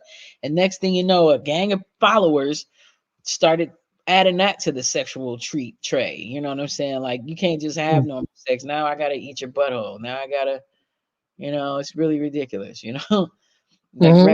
regular sex just ain't good enough. But people don't even be knowing they doing like heavy ritualistic energy type thing. Like everything is energy, right? I think y'all have heard me say money is energy. But when you practice certain rituals, it's energy. And that's why, they had made sodomy illegal and they had made cunnilingus a big deal. Like it's not just by chance, Mm-hmm.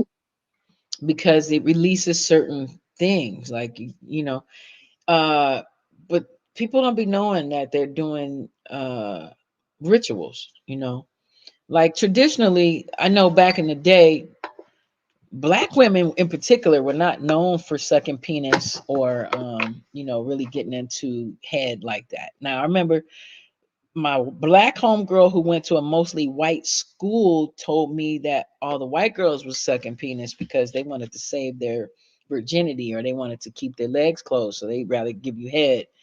But I was like, like he had to be real special. You know what I'm saying? He gotta be real special for me to be doing all that. But that's flipped now. That's changed, and a lot of people are more sexually free. And I'm not saying there's nothing wrong with that. You know what I'm saying? I'm just saying, please consider where these things come from. Like 69. I know they really in the 90s was pushing the hell out of some 69, child. Mm-hmm. And they not knowing that I have a book downstairs. It's called the God, let me, you know what? Can you talk right quick? I'm gonna try to see if I can get this book right quick. Hold All right. How's it going, everybody? on. What's shaking out there?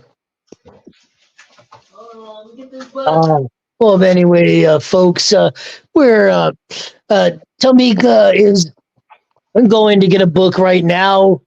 So I just want to know, how is everybody feeling out there tonight? You feeling good? You just kick back, staring up at the moon. Luna in all her glory. Ooh, that looks like some interesting stuff that Tamika pulled up, over here on the screen. Ooh, dig some of those some of those drawings. Those look like those come from some really old books. Probably some first editions. Always find, drawings like that in very old books very interesting. It's always the kind of books that the library will not let you actually take out. You always see books with illustrations like those, in all the old school and a bunch of old school horror movies, where suddenly, a bunch of the characters who are survivors are, they're all hidden in the library and try to get these old books to try to find out the town mythology about everything. And yeah, that's what some of these drawings remind me of. Some like real, some old school horror movie shit. Ah, interesting, interesting. Is everybody still there? Anybody got any questions while Tamika's going to get that book? Got it. Okay, groovy. Thank you. You are very interesting. I'm surprised if anyone doesn't have any questions. Let's see. Third Eye Side Supreme says, is there any reason why a lot of that is openly accepted in countries like Germany and Amsterdam? Well, dog, you got into my pizza crust. No, Oliver. Here. Um, Well, the Bavarians, right? Again, they had a lot of orgy. Okay, let me explain. India and the people over there used to do a lot of transferring, a lot of traveling. Like Germans travel to India a lot. Matter of fact, you know that swastika comes from India, but it was the sun sign and they flipped it and made it into something else. But the Indians and Germans used to hang out a lot. Okay, I'll just put it like that, right? Mhm.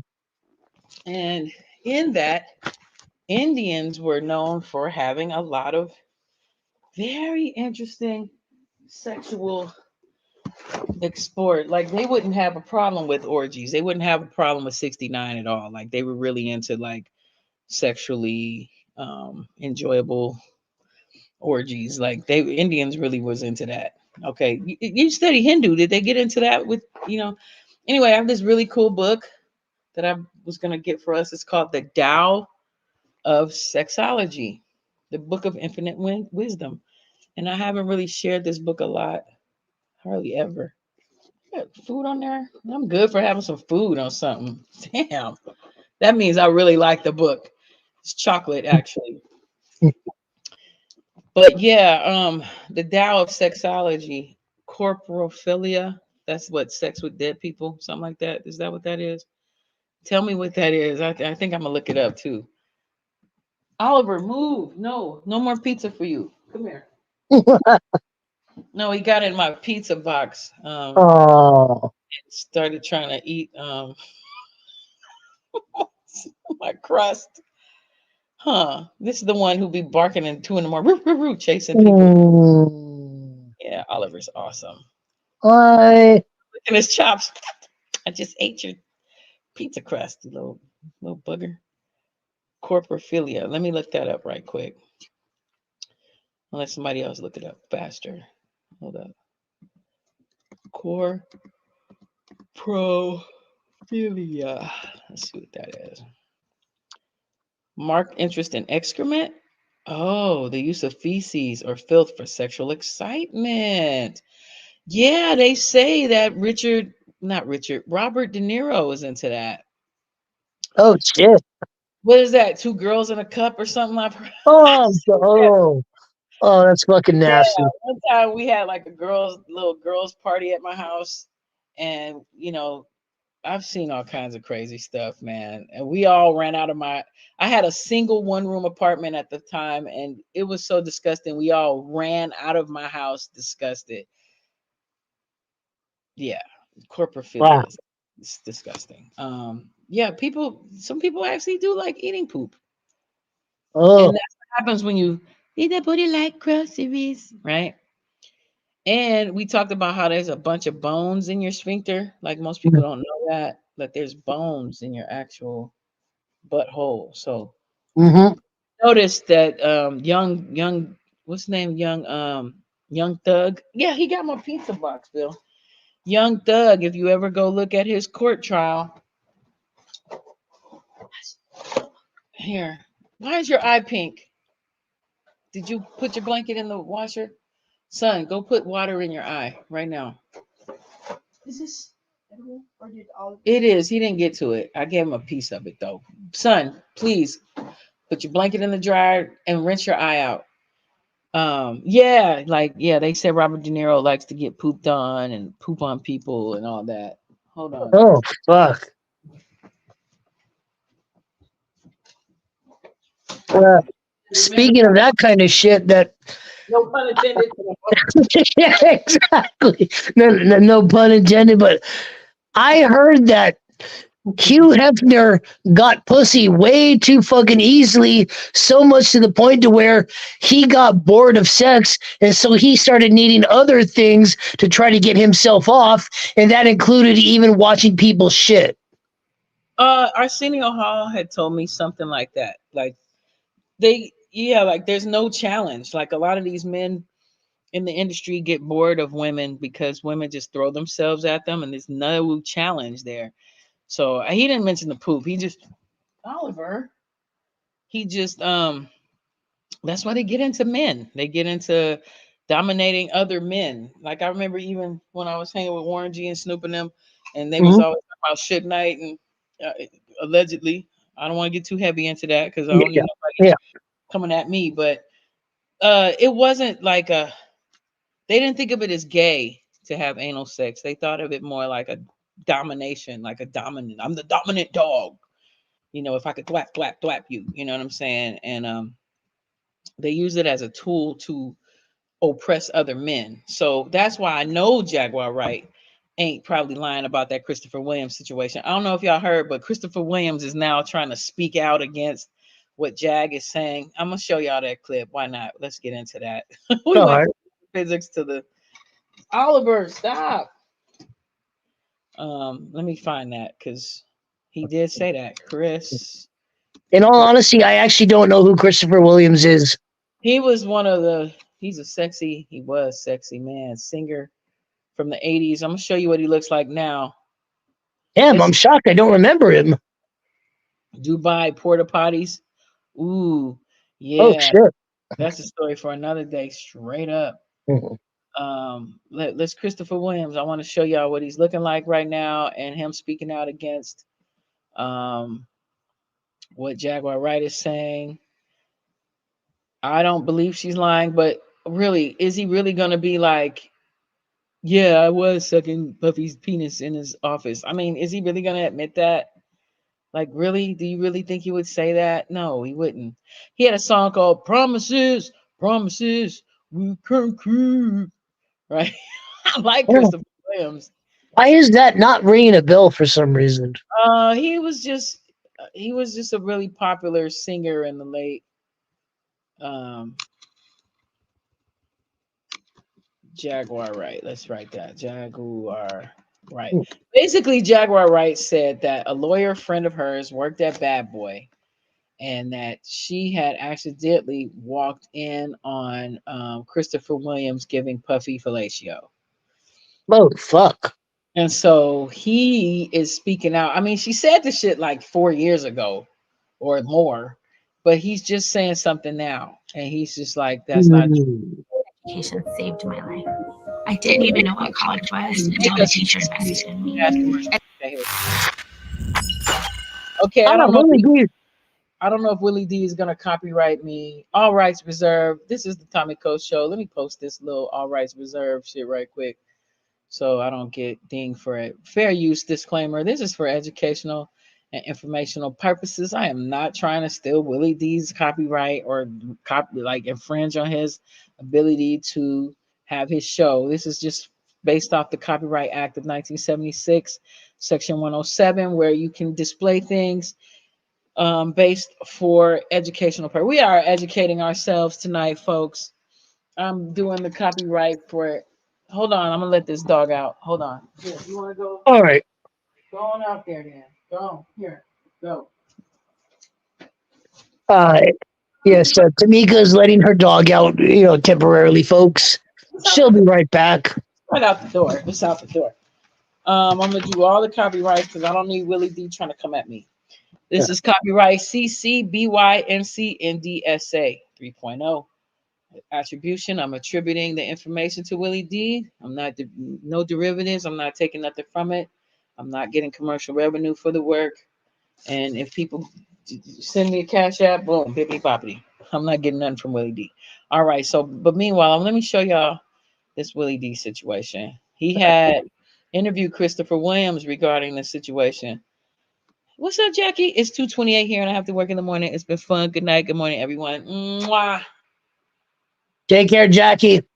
Jackie, I don't know if I tapped into anything on any real level like that, but thank you for tapping in and don't be afraid to make a big move.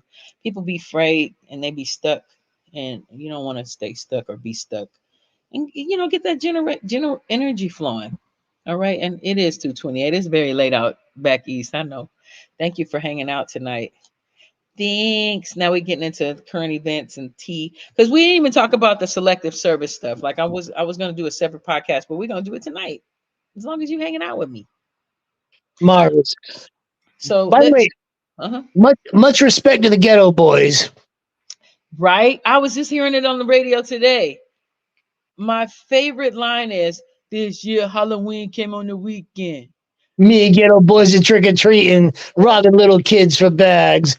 See, I don't ever know what he's saying right there. Pimping in them high dog rags, whatever. But wait, then he disappeared, and my boys disappeared too. Okay. Billy Willie D. D live. Deion Sanders leaves a black college to open up the door in the D1 world. Okay, let's You know what I mean? Like, so that's let's move really, on. you got to realize when I finally did say that, it was 7. Hold on. I'm sure people have heard from her because she, she's out doing her thing or whatever, and she's at a great space right now. Because I think, I think Nope. the decrepitness of all of that stuff, and still leave as whole as at least get to talk. People are surprised at what comes out, but the same thing with I'll Be Sure. Like I didn't answer what you said, and I want to do that. One person in the world alleges that I gave Puffy fellatio to get a record deal. And Okay, so this is what Jaguar Wright had said, right? Allegedly. So nobody was there. Okay, I wasn't there. Jaguar Wright wasn't there. But Jaguar Wright had said that a lawyer friend of hers that worked at Bad Boy Records, and that this guy, Christopher Williams, was in there giving head to Puffy. So this is his response to that. But I will say that he was signed to Uptown Records. Christopher Williams was signed to Uptown Records, as was Jodeci, Mary J. Blige, Heavy D. And they were amazing artists, And but when Puffy, who was an intern, Puffy was an intern, okay, he wasn't even getting paid to promote, and he was doing extra work and all that. He all of a sudden, like within a year, ended up with his own label with a major company. That's like damn near impossible. Mm. Okay, next thing you know, oh, and Father MC. Do y'all remember Father MC? Yes, yes. I remember Father MC. Yeah. And Puffy put on that big old show, and all those people died, and even Father MC's baby mama died. She was 9 months pregnant. She got trampled to death. You Oh never, shit. you never heard of Father MC ever again, right? Next thing you know, he blowing up with Bad Boy. He had Craig Mack, and he had I Craig remember. Mack. Yeah, Craig Mack, R.I.P. Yeah. So, but when Uptown Records shut down, and nobody ever talks about why, really. They say Puffy was gonna sign Jodeci, but I don't know what happened. Next thing you know, Devontae Swing gets somebody breaks in his house, beats him up, ties him up real bad, steals his stuff. That was always sus to me. I don't know why I always thought Puffy had something to do with that too. By the way, Devontae Swing from Jodeci, and then Jodeci ends up going to Death Row Records for a little bit. They get protection from Suge Knight. That's why you see Tupac doing "How Do You Want It" with Jodeci and all that, Yep. Mm-hmm. because Casey and JoJo.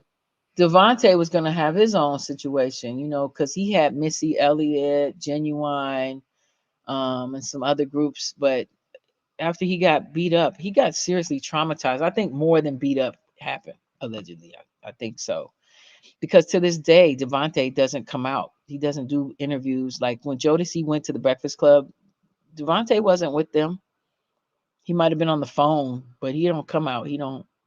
And yeah, it's something happened. He wasn't the same, they say, after that. But I don't know what happened. So Puffy didn't sign anybody from Uptown. But Christopher Williams, his all their careers stopped except Heavy D. Heavy D ended up having a career. And but this guy, no. I'll Be Sure. Oh, I'll Be Sure was also on Uptown Records. I remember it. I remember I'll be sure. Yeah, but his career, like all of their careers faded away after Uptown disappeared. And nobody ever explains Mm. why Uptown just faded away. I mean, they were all hits, hit people. Christopher Williams was amazing. He did one of the best live performances in the history of MTV Live. Like they used to have acoustic sessions on MTV, and his was one of the best ever. But they say that he went into Uptown Records and like broke stuff and flipped stuff and did like violent things. I can't remember the reason, but he was really upset. And they say that's what got him grayballed, from the industry. Like he went up in Uptown Records destroying property and he broke like the front window and was making threats. I don't remember the reason, Clearly, it had something to do with money, or maybe they wouldn't take him off his contract. I don't know. But it ain't far fetched to see these things happening because it was quite a common occurrence amongst music execs to dehumanize and disrespect the artist. So, but let me see this clip right quick. Like 92, I came out in 89. I had a record deal in 88. And anybody who knows me knows that is ridiculous. And it's not the homosexual act that's the ridiculous part, because we're in the music business. Anybody, that's a person's choice. But I've lived my life totally, again, if I were gay, I would be openly gay. So again, that wasn't even the emphasis of it. It was the other stuff that was said around it. Because again, now she's going on and on and on and on and on like she's sure. And what I'm trying to say is, like, I have friends who are just coming out the feds right now from when I first released the record, who would like to do nothing more than to show her who the fuck I really am. Education saved my life. I didn't even know what college was until a teacher invested in me. Like, for real, for real. But I'm like, bro, she's hurting. I'm praying for her. Because we got to make a different stand and a different choice at this time. If I'm really solid, how can what she say affect me? You know what, man? Now, you just got a couple of extra human points from me. Because I'm going to tell you straight up, if somebody out there lying on me like that, bro, I ain't praying. If I pray for him, it's going to be the kind of prayer like, Lord, I pray this motherfucker go play in the traffic blindfolded, in Houston rush hour traffic. Like, get him. Like, it's going to be that type of prayer. Like, slip on banana, bust your head, open to the white meat type prayer. No, because one time, because my son was so mad, I said, yo, let's just watch. I'm going to watch what she's saying.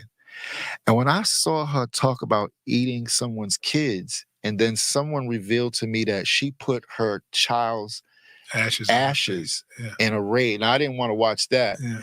But again, because again, might recognizes weakness.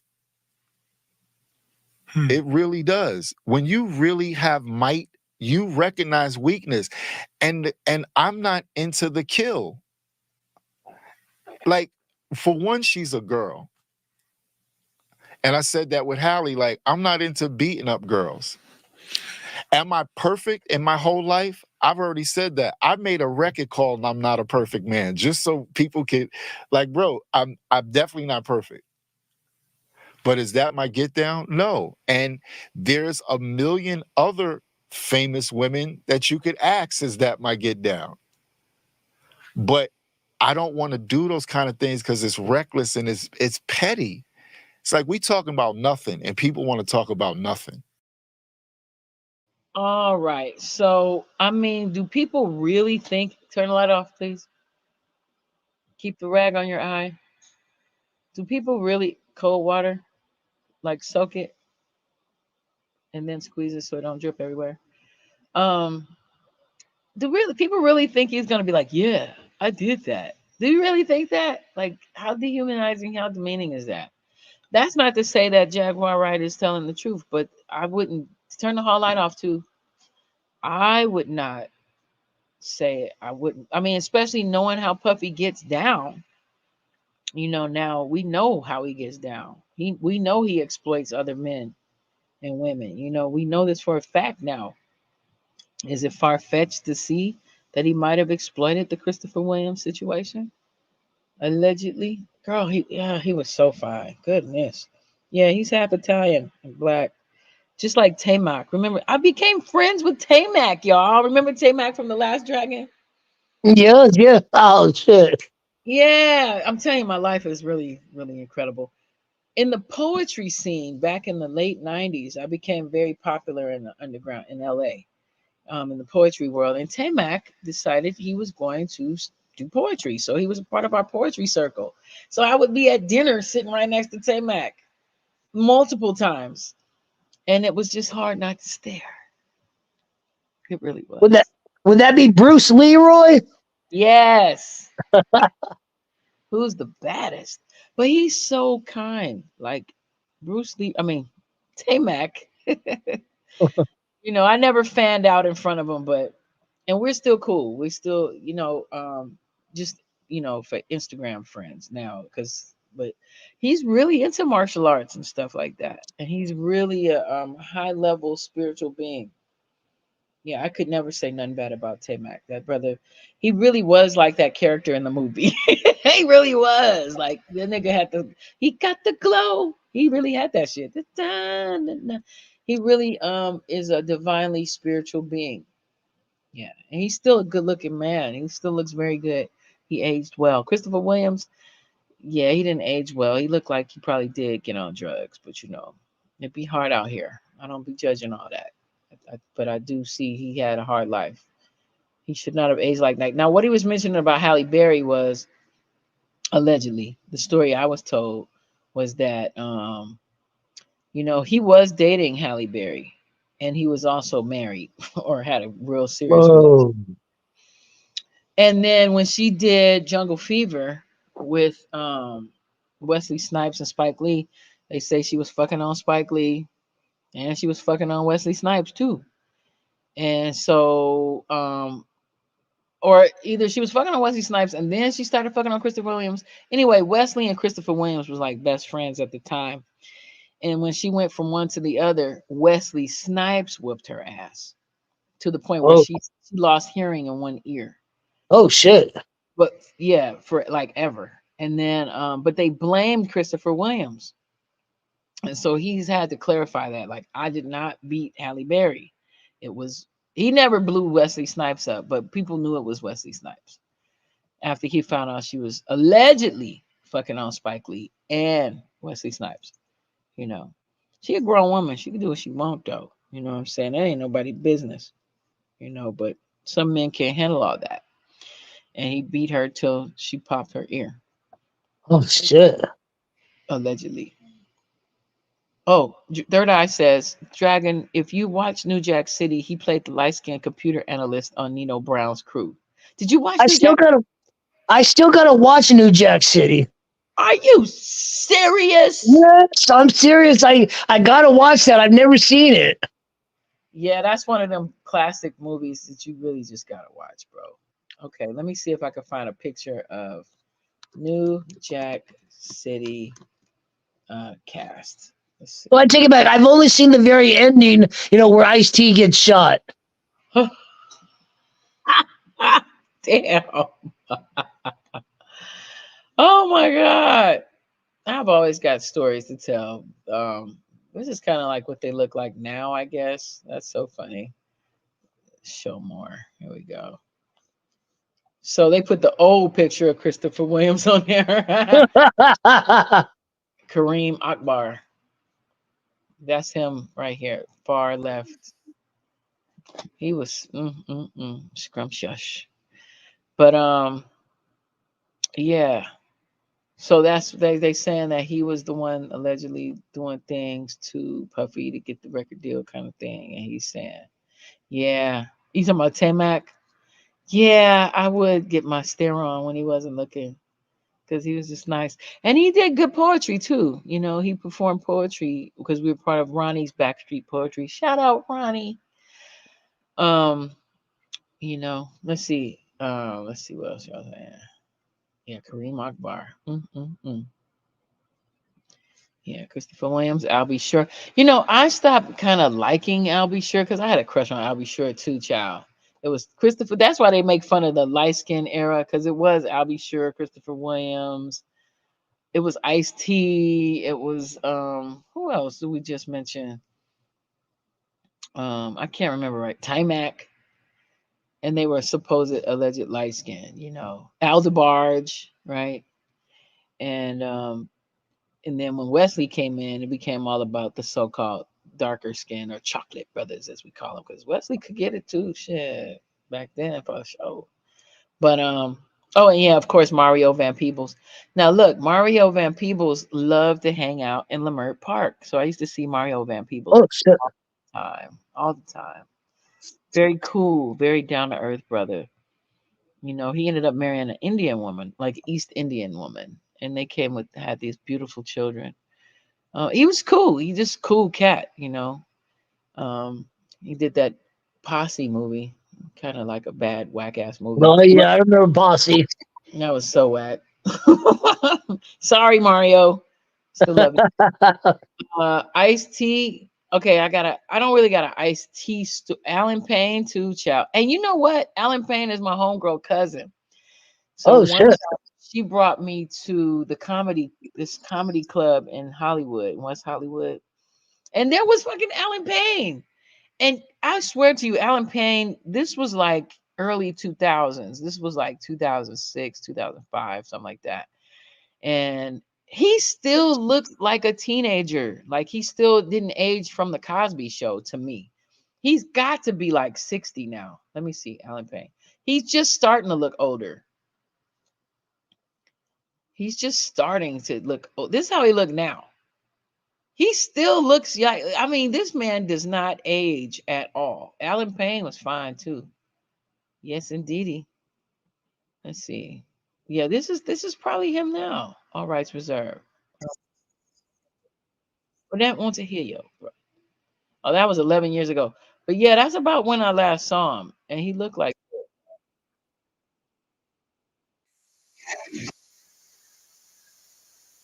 he looked older, but he was still extremely handsome.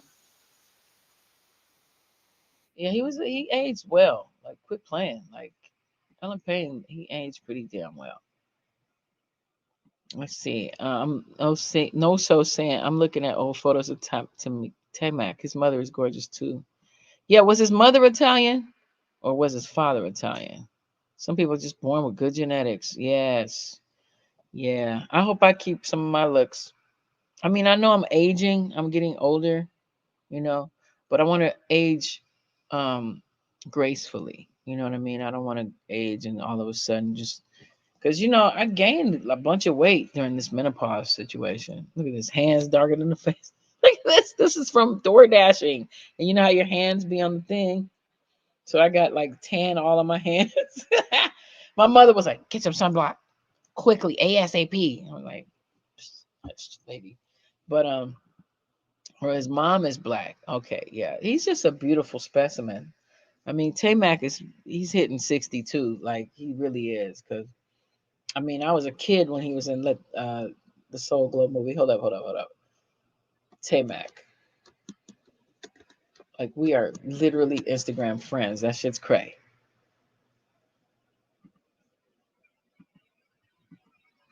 And nobody was like really giving props to that movie at the time, but it's a classic. Tay-Mac Guerrero. He's 59 years old. Yep, he's up there. Like to me, him and Vanity were some of the most beautiful people at that time. Like they were really gorgeous. Mm. And he really uses his body as a temple. He don't eat he didn't eat meat, I remember that. I think he was vegetarian. I can't really remember anymore. But that's what Tay-Mac is looking like now, y'all. Like right now, he's still looking really, really lovely. I mean, 60 years old at this point. You know, Hmm. that was probably like 10 years ago, but like he's hitting 60, man. You know, can't be mad at it. Indeed. I'm sorry. Dragon Billy's like, what do I care? Like, No, it hey, just, I'm a fan, just not quite from the angle that you're a fan. yeah. He's just he was just a good person. Like, he's just a good energy person. Like, you can't beat I, that. I No, respect him as a martial artist. yeah, like he still looks fantastic. This is him, like, what, 2 weeks ago? Yeah, that's how we lost touch because he moved back to New York. But he had moved to Cali for a little bit, and that's when I got to know him and stuff. Look at this. This is recent. Aging gracefully. And I'd be sad about Vanity too. Mm, Vanity yeah. was truly one of the most gorgeous people. This is his brother. Tay-Mac's brother ain't bad either. Let's hear his voice. Hey everybody. Anybody home? Anybody home? It is raining in New York City. It's raining. I'm not. It's raining in Los Angeles. It's raining in Los Angeles. And I will be doing a autograph signing in Whittier. If you look at my profile page, you'll see. Yeah. So I just want to remind you, I'm going to be there. And also, it is raining outside. I'll show you. Can I turn the camera on? Yeah. He's just like a nerd. I don't know how to explain that to y'all, but he was like this really soft-spoken, nerdy guy. And that's what I'm saying. In your relationships, you should have peace like that with the person you're with, you know, because you deserve that. You deserve that. Oh, Vanity. She's simply one of the most gorgeous chicks. I hate that how she died too, you know. It's just really sad, you know. But that's why Prince always felt guilty about her, you know, because he kind of led her into drugs. And then he used to slap her around too. I mean, they slapped each other around, but he would abuse women. Like he was a physically violent man, you know, and that's why he really got into his Jehovah Witness and got into his belief systems because he did a lot of bad things. You know, Sheila E., you know, Cat, and the wife, what's the girl, the one he made the baby with, rest in peace. The baby died. I forget her name right now. But he was not yeah, he does look like Rick Fox, huh? Yeah. Yeah. I still got it. Thank you, Third Eyesight support. Hey, because you know what? This is to attract the one. Like the one's gonna want to lick my head. Like you're gonna think this is sexy. I think I'm gonna grow this out, but I ain't in no rush. No, I don't have what's that alopecia? I don't have that. I had hair right here. The beautician, Maite, thank you. The beautician, she was really mad when I had to cut it short a couple weeks ago. She asked me 5 times, "Are you sure? Are you sure?" I was like, "Yes." And then yesterday at the Juneteenth festival, they were giving free haircuts at Craig Ranch Park, and I was just like, "Cut it all off." It's so awesome to feel the breeze in the hair. Vanity, yes, I had a crush on her so bad. Oh, she was sexually abused as a little child too. Mm. Yeah. Yeah, that's where the whole tapping in and getting with these terrible men came from. Nikki Six was awful for her. Nikki Six was a dope musician, but he was a bad boyfriend. He got her Mm. hooked on dope real, real bad. She was on drugs, she was doing her cocaine. Just, Hollywood wasn't good to her. She was a real pure light energy, I believe. But she got taken into a wrong turn. That whole Vanity Six thing. And Prince was an exploiter. He very much was exploitive of women. I'd be like, did you hate women, Prince? Damn. But like when the reason she turned down Purple Rain was because he was only offering her like $20,000 or something raggedy. And she felt like, no, man, we're together. We're like lovers. We're like, I love you. Like, why would you want to not pay me for real, for real? And he Yep. stuck to it. He wouldn't pay her for real. So she was like, I'm not doing it. I'm not gonna do Purple Rain. I wish Vanity would have done Purple Rain, because there would have been a whole different movie. I couldn't get into Apollonia, who is a gorgeous woman and she ages like fine wine. She's still beautiful to this day, but he didn't do Vanity right, man. And he felt guilty about that. And he literally died months after her, like within a Yeah. year, something like that. I think Yeah. they were very much connected. Yeah. Another, what I find interesting though is that in Purple Rain, he didn't even try to hide it. There was even a scene in Purple Rain where he slapped that woman around.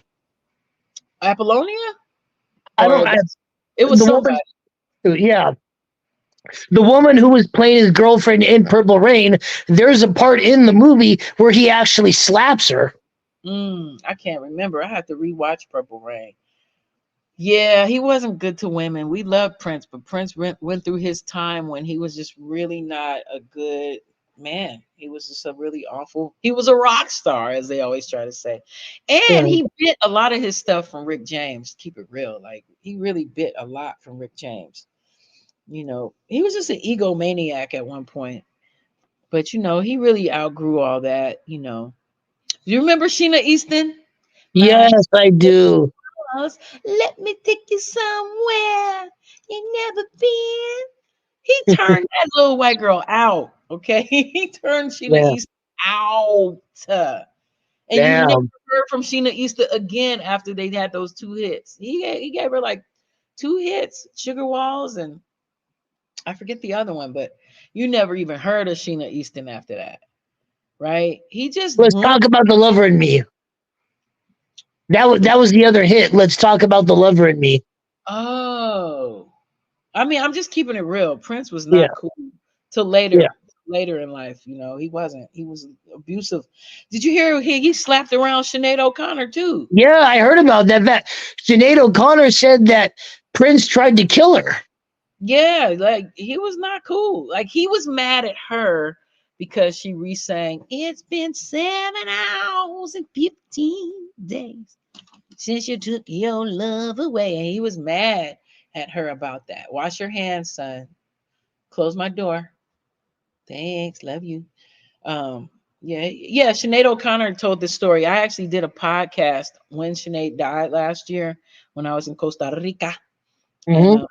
I played clips of her talking about that, and she was like, "Yeah, I went to Prince's house, and I think it's because she didn't want to have sex with him, and she stole the song. Or no, she didn't steal the song. She said my manager presented the song, the record label presented the song to me, but he felt like she should have personally asked him or something like that, and they got Mm. into it, and he started fighting on her, and they was fighting to the point where Oh. she had to run, like he was whooping on her.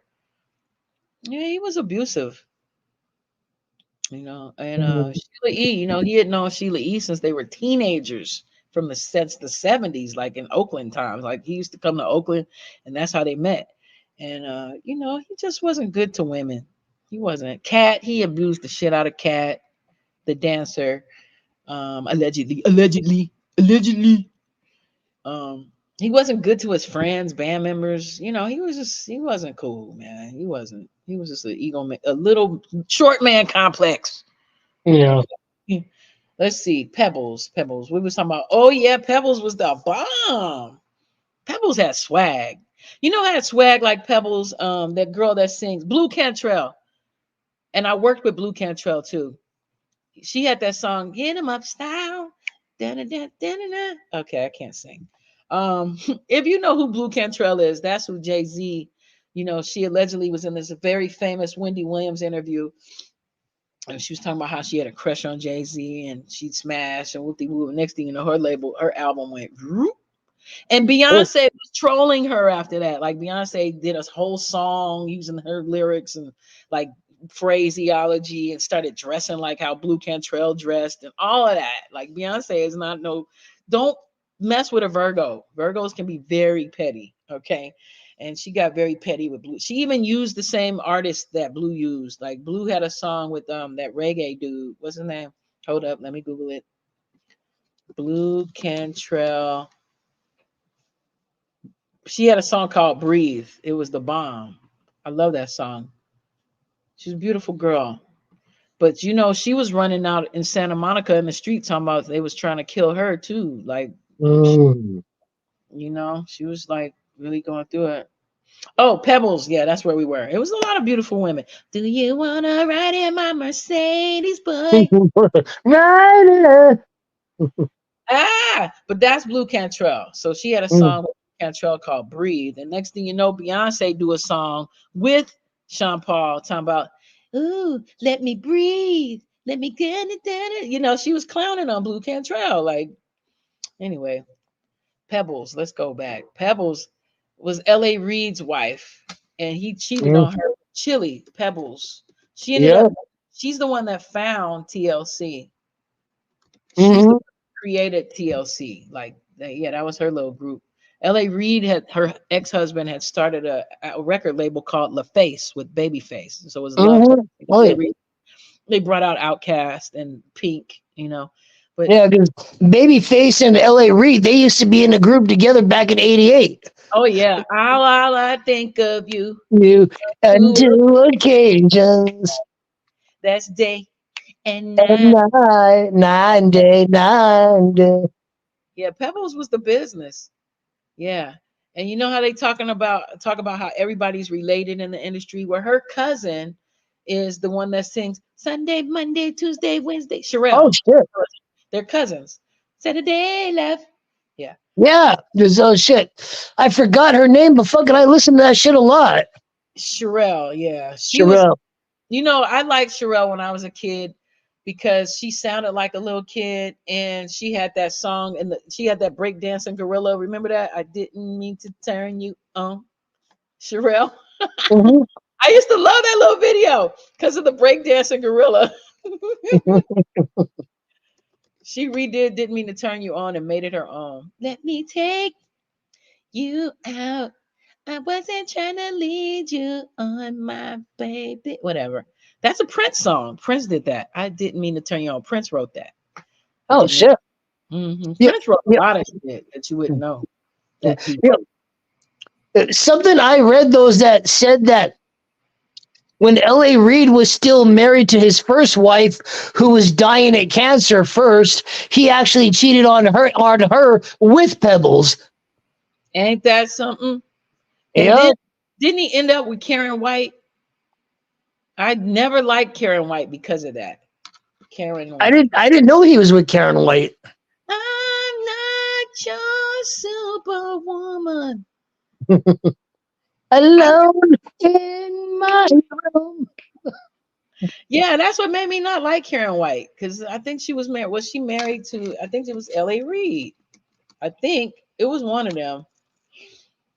Yep, I think it was Terry Lewis. My bad, Terry. Oh, okay. But he was married too. He was married when they got together too, and he left his wife and Mm. she married Terry Lewis. Jimmy Jam, Terry Lewis. Yeah. And I was mad about that. Taking it personal. I was in high school. Why Warner Brothers? Okay, well, I can't get into all that right now, but yeah, that's what made me not like Karen White. And I never liked I'm Not Your Superwoman. I never liked that song because of that. I'll tell you something real petty I was mad about. Do y'all remember? Okay, I don't know how old y'all are out here, but I'm 43. do you might have been too young to even pay attention because you was little. But do y'all remember when Moni Love, who was my absolute favorite rapper, my sister, tell me what the trouble is. Yep, yep, Okay. yep. I She was went, 9 in 1990. damn, you making me feel oh. I was graduating high school. Oh Oh, shit. Okay. Arsenio. Okay, so anyway, let me see if they'll show a video or clip of that. Yup. I can't play it though. But Money in the Middle. She went on goddamn Arsenio Hall show, big and pregnant. And I was mad about that. I don't know why I was so mad. Education saved my life. I didn't even know what college was until a Oh, teacher invested in me. Education. I can't play it, but maybe I could show. She was like big and pregnant, and I was just really mad. Didn't But, she say that Moni in the Middle was regarding Big Daddy Kane? and you know, my homegirl was engaged to Big Daddy Kane at that Oh time. shit. Yeah, she was like pregnant, and I was like in 12th grade at the time, and I just could not deal with that. I was like, no, Moni Love, no. So let's see. Prince is the best. Rick is good, but Rick is good. Rick James, okay.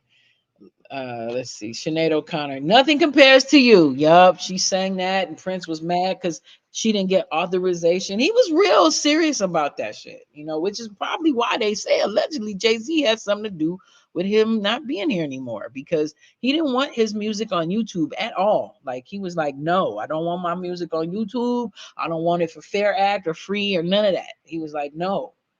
And they was like, nigga, you signed our label and you gonna do what we say. And he was like, no, I fucking ain't. I would yank all my music. And next thing you know, nigga was dead in the elevator. So there we go. Mm.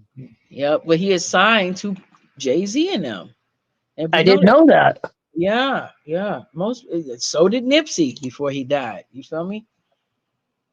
Yeah, Nipsey me. signed to Jay-Z. Yeah, it don't seem like good news, right? And you know why Rihanna hasn't done an album since Auntie? If anybody ever listened to one of the most phenomenal albums ever made, you needed me. Let me stop. But now that we know that the dream is a nightmare, you know, the dream, the producer, he claims that I did a whole 4-hour podcast. Do you know YouTube blocked that shit? They blocked that shit. So I gotta edit a lot to play it on here because they do not want people talking about the dream for some reason. But I was talking about anyway, the dream allegedly had this woman from the Netherlands living in like a slave, a sex slave, basically, and Oh shit. she's suing him. And I did a whole thing on it.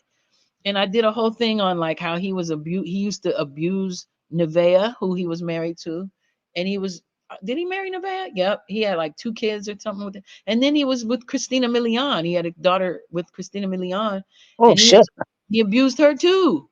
And he ended up getting caught cheating on her with the assistant when she saw pictures on the news or in the news with him holding her, like you know how a woman jumps in your arms in a Yeah. bikini with his hands under her butt cheeks. And Yeah. that's how she found out her man was cheating. Dream was abusive. He got 9 kids. He just anyway, he had this girl, young woman from the Netherlands that he met through a friend who found her on Instagram because she was a aspiring artist, and he wouldn't let her leave. He would say, you know, show things about Beyonce and say, Beyonce and Rihanna tell me all their secrets. He would say him and Beyonce have a sanctuary, like they're closer than her husband, and she tells him all her secrets. And that's how he gets to writing these hits because he puts their personal, emotional stuff in music, you know, Mm. songs. He was bragging on that. And then talking about how Rihanna was jealous of Beyonce and all this. And I said, yeah, it was a really good ass 4-hour podcast, god dog it. But yeah. How did we get from that to Moni Love? I don't remember. But Moni Love, I didn't know she was British either at the time. Ain't that something? You 48, 30, I sorry. I didn't even realize. Yeah, I didn't know either. I didn't know either. I didn't know. Why did they block it? They were somebody copyrighted me. It was another YouTube RRG who I actually really enjoy. I was showing clips from their show of the dream and his love life with Nevaeh and Christina Milian, and it was like, nope. And I almost got a copyright strike. I can't be getting no strikes on my page. Forget that. So they were like, you could either keep it on or you could take it off. If you keep it on, we'll let you keep it on for 7 days and then we're going to strike you. I was like, yay. So I see what I got to edit. I just ain't had the energy or the time because my money is real funny and I got things to do. You know what I'm saying right now? But yeah, he was terrible. Yeah, but anyway, the girl, so every time she would try to leave, he would dangle the whole, I'll get you on the Beyonce tour, or I'll make you the next Beyonce. And, you know, or he beat on her too. He physically harmed her. He sexually assaulted her lots and lots. So they're bringing out the whole Kanye is a nasty sexual predator, pervert, Doc Diddy, all of them, y'all. Like they just once they get into like a power position, they just disgusting. They're just really nasty men. But yeah, I didn't like Moni Love after this performance. That's so terrible of me. I was so immature. I was so immature. I just couldn't. I like in looking at it, I couldn't really tell she pregnant now. But back then I was like, she big and pregnant. Because I looked up to her, I guess. And I felt like, because I wasn't even having sex yet. So I was really like pissed off. Like, what is this? Why is she pregnant? You know, she's pregnant. Plus, they didn't really have pregnant artists out like that. Mm-hmm. Really, even people was tripping off of Cardi B out there like that. You know what I'm saying? So back then, you know, in 1990, they was really like that was a big deal. And I looked up to her so much. Yeah, the whole industry is just a piss pot, Yeah. poor. It's just embarrassing as a brown person, though, as a person of color. I really hate that they disrespect us and make all of us, you know, because they put us all in the same shit. I don't care what nobody say. They look at us all like one monolith, even though they shouldn't, because everybody's different. Third Eye Sire Supreme says, but Unplug 'em goes in deep about how the industry has been doing this stuff for decades. Absolutely. I mean, if you watch my podcast earlier where I'm talking about Gucci Mane and Puffy, I was connecting like, does Puffy have something to do with Gucci Mane's artist dying last week? Because Gucci Mm. Mane brought out this song called No Diddy. And if you haven't seen that video or heard that song, man, you got to see that shit. That shit's hilarious. And I read the lyrics. He clowning. No Diddy. Take that. This song is called Take That, No Diddy, right? Mm. It only came out a month ago. And then last week, one of his last artists, because you know, everybody on Gucci Mane's label either dead or in jail, period. So this little young lady ended up dead. So I did a whole podcast on that. Let's see. I need to catch your last live. Yeah, yeah. It was earlier today. And we went in on it, and we went in. Okay. And Buffy seemed like his hand is at the bottom of the bottom of it. No, did he? Bottom of every conspiracy there is. Him and Jay Z, allegedly, you know. And then they ruined all the artists that was trying to come through, and it's just Yeah. terrible. It's just really terrible. So that's why I did the podcast on Jaguar Wright, because I got a lot of nasty posts or whatever it's called, comments about my Jaguar Wright thing, because I still stand by the fact that even if she's exaggerating, even if she's a bad human being in person, she's still doing the works of the Most High. Ultimately, now if they don't hear the word ultimately in there, I can't help you, but I believe God uses people in all different kinds of ways. And I feel like she needed to be that loud ass trumpet to make shit pop. And ever since Jack been on that, you see all these women's lawsuits is coming up and all this filth. Like, you know how I don't know, I may be disgusting, but in Chicago, you lift up the rug and roaches come out. So that's what's happening right now. Like all this shit is just being exposed. And I ultimately feel that Jag is being used by the Most High for that purpose. Now, is she a you know, maybe she got some situations going on. That's what they say. You know what I mean? Is she shady? Maybe. You know, I don't know her. I worked with her a little bit. You know, she was peace and cool to me initially. She would shout me out all the time on her different lives and stuff. And then all of a sudden she stopped doing that, and then she stopped working with me. And I don't know. But I will never talk direct smack about her, because ultimately I think she does good more than bad. That's my stand on it. And people are like really bugging. So if you ever go check out my Jaguar Wright thing I did, and what I did was, she's good friend. Her mentor and my mentor is the same guy, which is Michael Collier.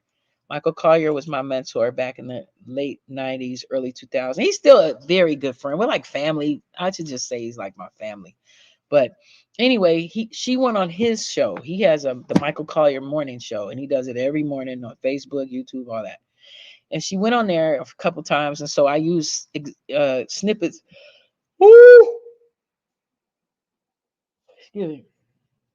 Snippets from his show on my show, and people didn't like that I was making her look like a good human being, like a human, you know. And my thing is, you don't know how any of these people that are called prophets was living. You don't know how they were in day to day life. That's why you're not supposed to glorify people like that. You know, if you really check out Bob Marley, was he really a cool dude, like making all these Mhm. with all these women? No, they don't. That's not good to me. That's I big babies all over. They're all my wives. Like, no, did Rita care? I don't think Rita thought that was cool. You know, um, Martin Luther King. Now it's been revealed that he was a hoe. You know what I mean? It was not the guy we put in our mind to believe. You know, Marcus Garvey divorced his wife Amy and married another woman named Amy. And you know, like he wasn't perfect either. You know, and if you were to really peel back the layers of any of these people we call activists or whatever, they all have some salt on their tail because they're human. Shit. Okay, but yes, she is still part of God's plan in this age of revelation, aka age of Aquarius. Thank you. I agree. I agree with that. So she's more good than bad. She's more positive than negative. So people didn't appreciate that. I think that because there's actual people on YouTube that do 15-hour goddamn podcast talking about Jag, reviewing her entire life. There's this one I was talking about on my show. Every time I click into her show just to be clicking in, I'll put desperately seeking Jaguar. Like you ever seen the movie Desperately Seeking Susan? Yes, Madonna. Yeah. That's this chick. Like you love hate her. Like you spend so many hours and she's gotten thousands of followers now. Like people subscribe to her shit. I've watched several of them throughout the years. Like she'll literally go through a whole Jaguar, right? Like what's she doing every day? What is she eating for breakfast? Like they really go through all this shit, but she'll talk shit about her though. So my thing, and I've gotten blocked from several different podcaster people stuff because I'll go in and sometimes I'll get on the chat like how you are on here. I'll go on there and I'll be like, why y'all waste time even talking about her? Like, why? If you don't like her, like, you know, and they'll block me or take me off block, you know. But you know, it's just true. Like, why even waste time? Why even waste time? But they do, and they make a lot of money on her content. Like when you put Jaguar Wright in your title, you're winning. You're gonna like even the one I did with the Michael Collier got 1,600 views, but my performance got 43. You know what I'm saying? Like she got 1,600 views just for me putting her name in the thing. But I didn't want to exploit her. I didn't want to do that. That's why I don't do Jaguar Wright uh, content.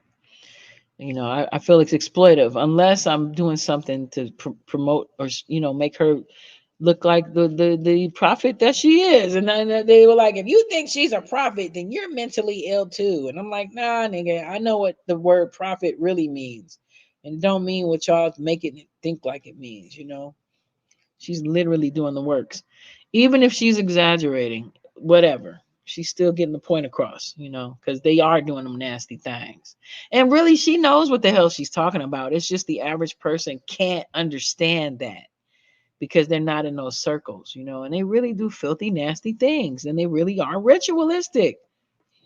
Now, are they Satanists? I don't know. But I would think they're too smart to be a Satanist. Like, that's like even that Baphomet stuff. That's why I'm glad Black China got out of that stupid shit because, you know, Baphomet is like it's like Fred Flintstone. It's like worshiping the Fred Flintstone for real, for real. Like that being doesn't exist. Like it's just a drawing. Like it's really not real. There's no energy behind Baphomet. It's just like Scooby Doo. It's like you know what I'm saying. Whereas the term Satan comes from Set, which is like Kemet and stuff. And, there was our Sa, our Set, and Horus, and then there was Set, and then that goes into a whole nother story that I'm not getting into because it's late and I know y'all getting sleepy out there. What'd you say? I mentioned that on the Michael Collier Live you did a few days ago. Exactly. Exactly. You get it though. You're a thinker. I can't hang out with people that don't think. You know what I mean? Not like I'm just such this thinker. I'm considered an airhead to some people sometimes too. I don't know a lot of shit. But the things I feel comfortable talking about are the things I think I know a little something about. I like connecting with other people who have been exposed to similar information. You know what I mean? But thinkers and who have an open mind.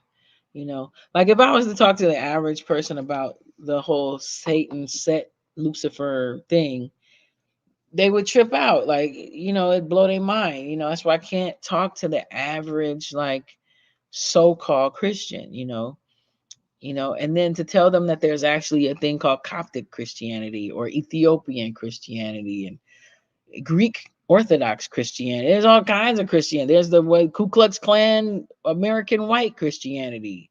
That is a Christian organization. Mm-hmm. Ku Klux Klan is a Christian organization. And then And all. Mm-hmm. I was going to say that. Plus, the Ethiopian Bible actually has more books in it. Must I bust out my Apocrypha? Okay, like that's right over there. I keep books. Yeah, the Apocrypha is the 5 books of the Bible that was taken out of the Bible when the Greeks and the Romans went to war, and the Greeks was like, "I'm gonna take my parts back." Those parts help you understand the Bible even more, or more understand about yourself more, or what's going on more, you know. But the fact that they took them 5 books out the Bible, my mother has read all kinds of Bibles. That's why I got into that, because literally my mother was a true studier of Christianity, of the Bible. Like she had probably like 14 different versions of the Bible at one point, and she studied all of them, you know. And she was Buddhist when I was growing up, so that's hence my name Tomiko.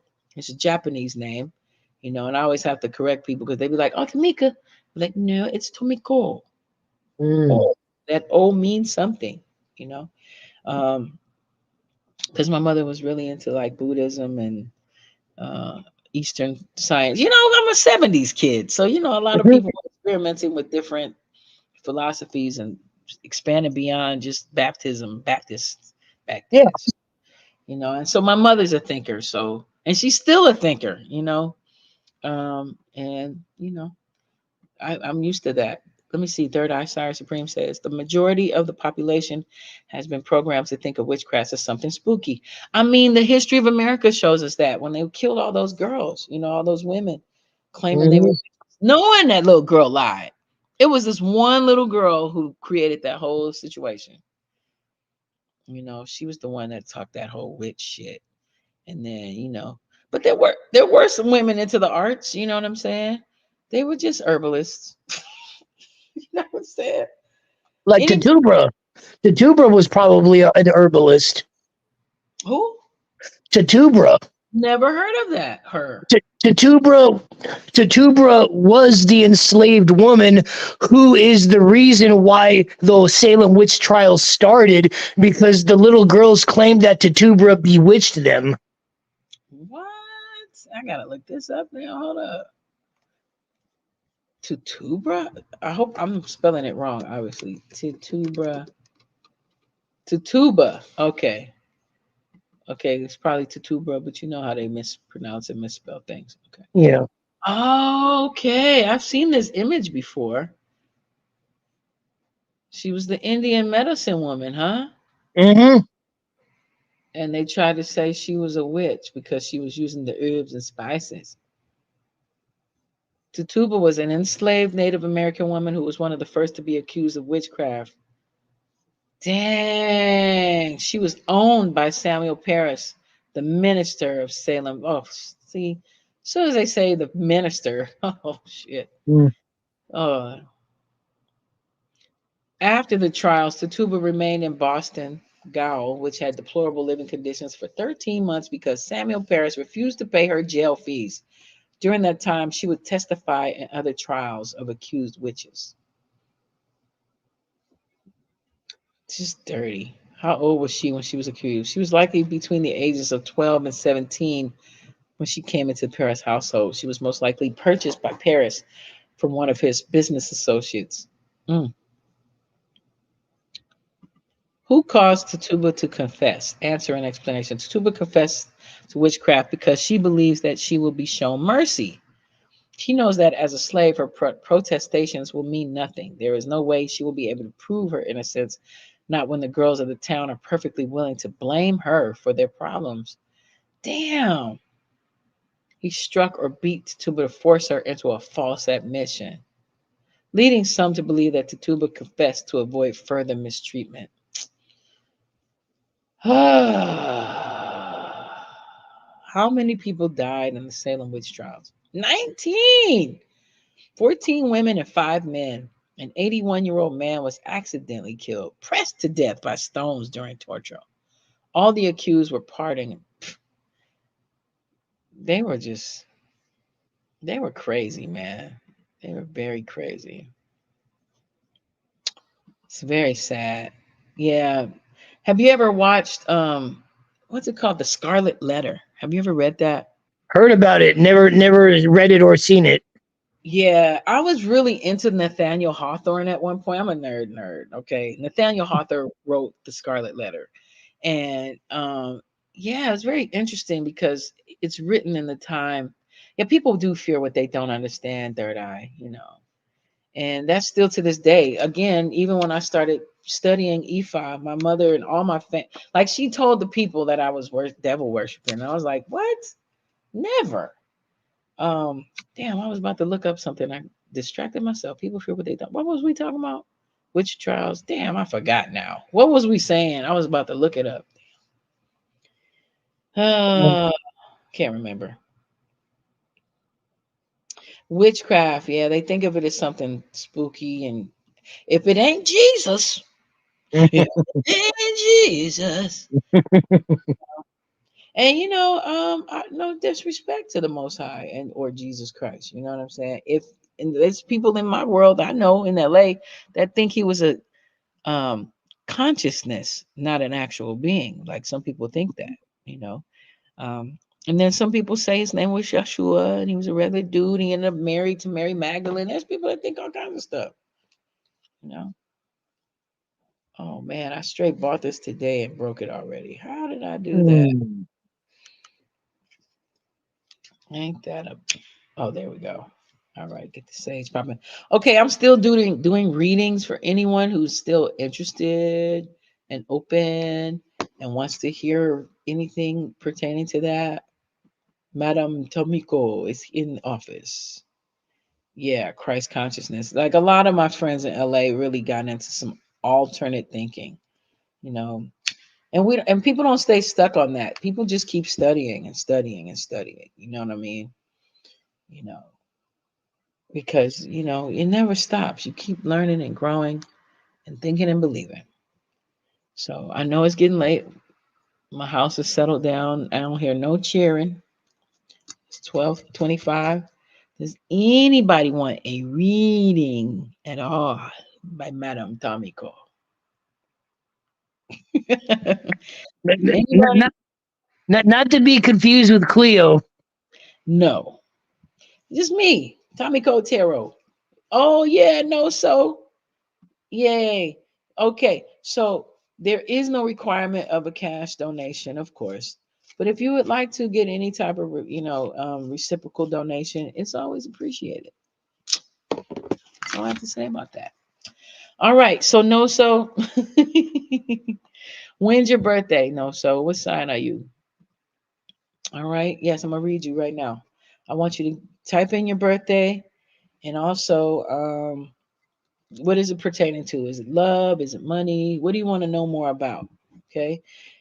And type that in for me real quick and we'll get started. And then also, I have the Black People cards and I got the Rider Waite. They do the same thing. And I also have my Ori book. I mean, the Odu, Holy Odu book.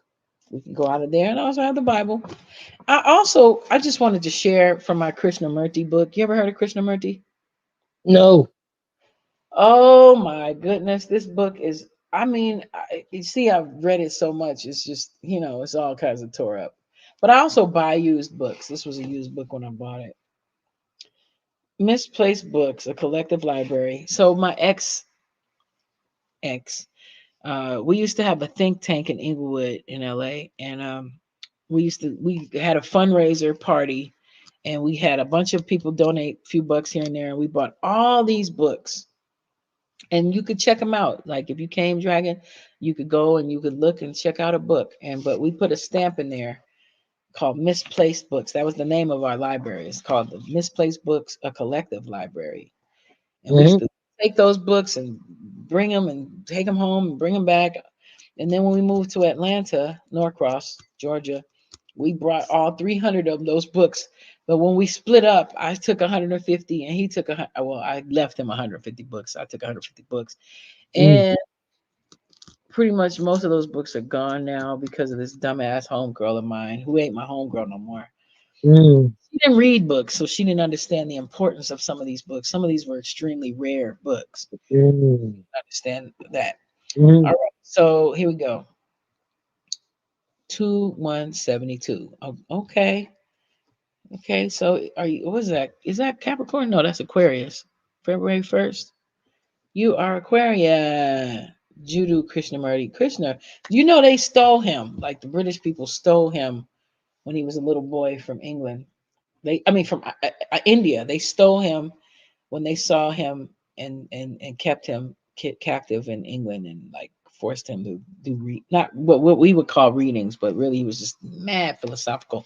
So my song flow that I play usually at the beginning of every episode of my podcast is all philosophies from his book. The main one is expectation causes suffering. That's the first line in my song. Expectation causes suffering. And another one is knowledge of self is the beginning of wisdom. Knowledge of self is the beginning of wisdom. So anyway, Krishnamurti. And this he's got a lot of books. I've also seen his videos. Like if you go on YouTube and type in Krishnamurti, you can just hear him and see him talk. But this book is called Freedom from the Known. Definitely take this, like get this book, Freedom from the Known. It's a life-changing book because it's so dope. Okay, back to you. Of course you know. God, Jedi Sai Supreme is incredible. Like, I'm so glad I got to know you, man. Or, getting to know you a little something. I appreciate that. Back to you. No, so. Money, love, you pick. How about money? I'm not into the love thing at this moment. I'm just, I'm tapping in on the, but it's really whatever the frequencies tell me. So and I don't know you from Adam, right? Okay, here we go. Tapping into no so. February 1st, 72. Okay, here we go. Okay, we're going to use Rider Waite. We're going to use this. Okay, here we go. What we're going to tell no so about their money for this current time.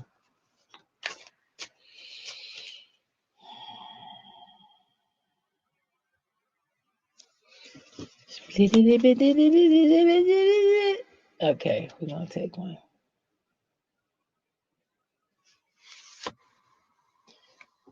Okay, the Page of Cups.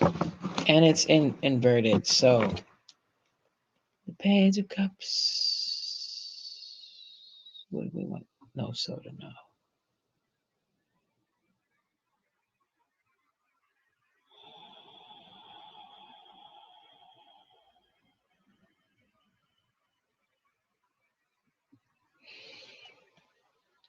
All right, so no, so whatever you've been doing with your finances,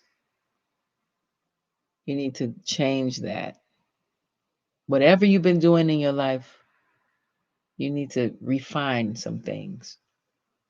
And then you'll have more success in whatever you're trying to do. Right now, you've been kind of doing some things in a not like procrastination is not your friend. Like you need to stop procrastinating.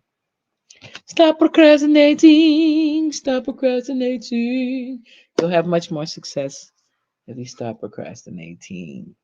You're procrastinating. You're not doing stuff you're supposed to be doing at this time. You're doing it, but you're doing it like, oh man, I don't feel like doing it. And that's slowing up your money. All right. You can have more success with your money if you just focus more and stop procrastinating. Procrastinating is a form of self sabotage and it's subconscious. Somewhere inside of you, there's some doubt. You're doubting something that you're doing, and you need to either shit or get off the pot with it. Meaning, like, you need to get all the way into whatever it is you're doing, or you need to find some other focus, find something else to do. I don't know if that is real for you or if I'm just parlor trick, but that's what is popping. You need to stop procrastinating and get into moving forward in a real way. Like put both what the Nipsey say, 10 toes down. Put 10 toes in. Don't give me 7 toes. Don't give me 4 toes. Give me for real 10 of them. Or find another focus. If you're not 100% into whatever you're doing, then you need to do something else. Stop procrastinating. You're being your own worst enemy at this time. I don't know if that, you let me know if that's valid for you. I don't know. You let me know, let me know.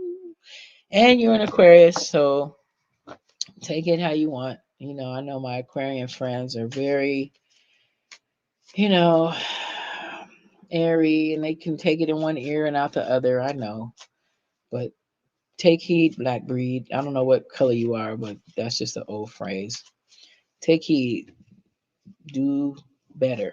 Okay. Focus more. Stop bullshitting. Okay. Right now you're not focused like you're supposed to. All right. Anybody else want another try? Just one more time. Oh, oh, baby. Oh, I'm sorry. It's all good. Sister, I'm falling asleep. I think I'm gonna head out. That's cool. Now, I'll let you know when I've done this. Well, my show for the us is called Adult Content. Mhm. I have fallen asleep on my own show. Oh, I have a panel of people on my show. I have like 5, 6 people, and they'll be talking. I'll be like, "Yeah, that's true," you know. And we've done this like adult content will be like from 9 p.m. and then we stay up to like 6 a.m., bro. It's been like that. Yeah. oh, Yeah, it's happened. So I respect you, Dragon. Man, I hope you come hang out with me some more, man. I'm gonna do sure, sure. from now on Thursdays. Thursdays is tarot day. Tarot Thursdays. All right. Marvelous. What time? What time did we do it today? I 8, think I think it was like 9. 9. 9 is a powerful number, so let's do it at 9 again. Okay, groovy. Take care, sister. Have a good night. I really appreciate you and your knowledge. Thank you, sister. Thank you. Hey, take care, everybody. Have a good night, everybody. You're a hoot. Thank you. Peace. This is Dragon Billy. Do you have any do you have any Instagrams or Facebooks you want people to check you out on? Yeah, I got a Facebook. It's Dragon Billy. Uh, yeah, I think it's just Dragon Billy if I remember correctly. It is. Is this okay? Am I spelling it right? Like that with no O in the middle? Yes, exactly. No O in the middle. Yes, spelling it perfect. All right. Check out Dragon Billy. Keep in touch with Dragon Billy. He cool. All right, take care. Good night, friend. Thank you. Peace. That was fun. All right. Okay. Oh, it's my girl Nikki. No, so okay. Ballot Ola May. Okay. It's Nikki. All right. He was cool. He's a cool cat. All right. So I don't know if I was valid for no so, but no so you give me some feedback. Let me know if it was valid for you. All right. Anybody else out there in YouTube land want a reading? I'm giving out readings, $1.99 or whatever you're willing to donate. It's all good. Or nothing. If you have no money, I'm okay with that. I'm not doing it for the money. I'm doing it for the fun. But you know, reciprocity is good. Okay. Anybody, better. Anybody. I see there's 8 of y'all watching in the bushes. Click on in and let me know if you want to get a little free reading. Don't be scared. Don't be scared. All right. Anybody. Okay. Because I'm about to, shut it down unless you are wanting a reading. Let's see. Third Eye says, Tamiko, do you feel some type of energy when you put yes? Yes, like the person when I read their energy, like for their health thing, I was feeling nauseous. I was almost about to vomit on this bitch. Okay. Yeah, I do feel energy. Um, yeah. Sometimes it pulls me. Sometimes my eyes get drawn to a certain card and things like that. It's really interesting. It's really, really, really interesting. You said it was valid. I mean, it's a general reading, all rights reserved. This is for entertainment and educational purposes, but procrastination is everybody's demon. Okay. I'm pulling out of that. I'm getting more organized. I've thrown probably 90% of my closet away. No, and I didn't throw it away. I donated to this place called Dress for Success, and I also donated to the Goodwill. I'm throwing broken things out. You're not supposed to have broken furniture in your house. You're not supposed to have things that are not in the right feng shui. Okay, so I've been really working on that in my personal space. I got a lot of papers, so I'm gonna spend like the next days just throwing out a gang of papers. I keep papers, like I went to school. I went to grad school and undergrad. Nah, I don't have my undergrad, but I have my graduate school papers, and I keep saying I'm gonna make a book. I'm gonna write a book. I'm gonna write a book. I'm gonna write a book about, and I ain't wrote no damn book. I had those trumpets. So I got trumpets. I played the trumpet in middle school, and I've practiced here and there. And my children play instruments. I was trying to get them to play the trumpet, but one kid, he picked the guitar, the other kid picked the trombone. Go figure.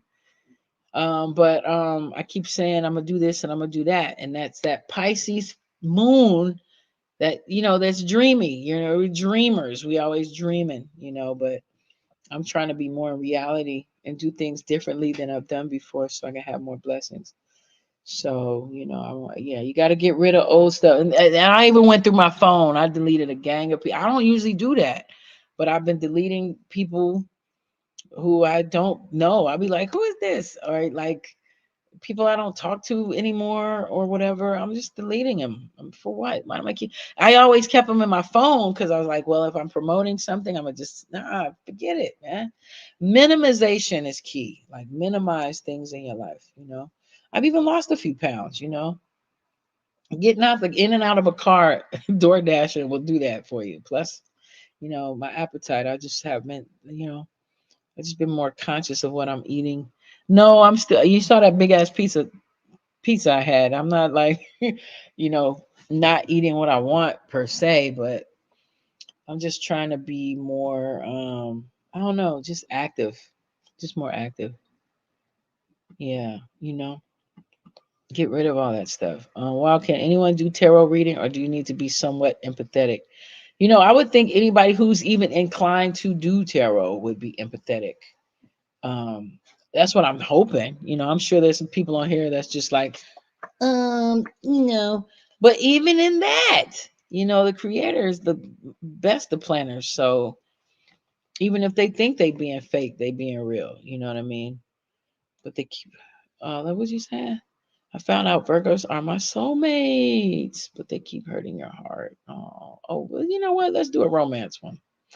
Let's find out what's popping on a real level. Do you mind? Do you mind no so if we go in there and see what's going on in your love life?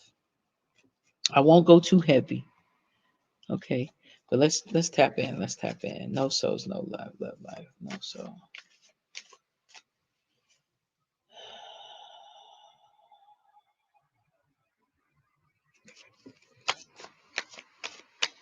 No souls, love life. No souls, love life. With the intention of giving some insight. Here we go. Whoa. Doesn't that look like a marriage ceremony? Look at that. Whoa. Can I turn this? Let me turn this green screen off for a second so we can look at this a little better. Just for a moment. Oh. Love. Exciting and new.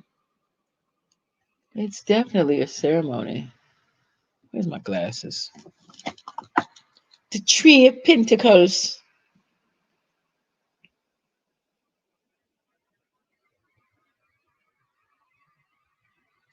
So, I know these aren't always necessarily literal, right?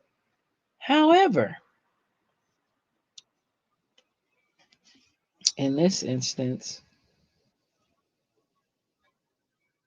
it might be literal. So, this guy is usually like the priest, the guy with the little shaved bald head right there. And then this woman is clearly there for some type of. Are they building something? Let me look up three. Let me look up three. If we could plan. All right. Three of Pentacles, Three of Pentacles. You definitely got some love coming your way. That's a good sign. Three of Pentacles.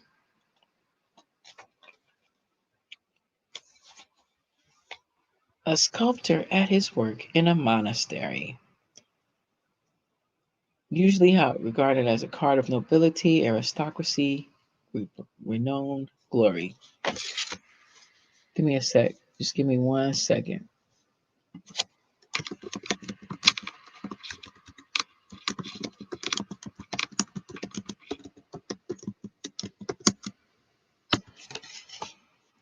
Three of Pentacles.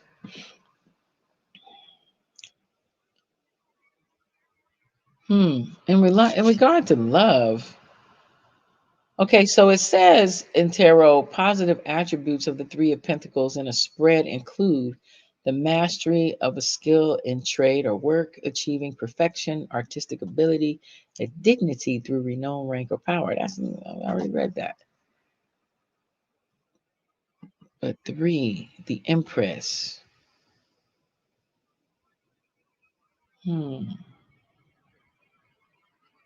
Pentacle is a 5-pointed star. Can also be called a pentacle. Some pagan religions consider the pentacle to be a deeply spiritual symbol, protective for powerful magical properties. Let's see. And one card. If you are single, the Three of Pentacles can indicate that someone you like has noticed you too. It can also mean that you may meet a potential partner through. Yeah, that's what I got from that. That's what I felt in the visual that I saw.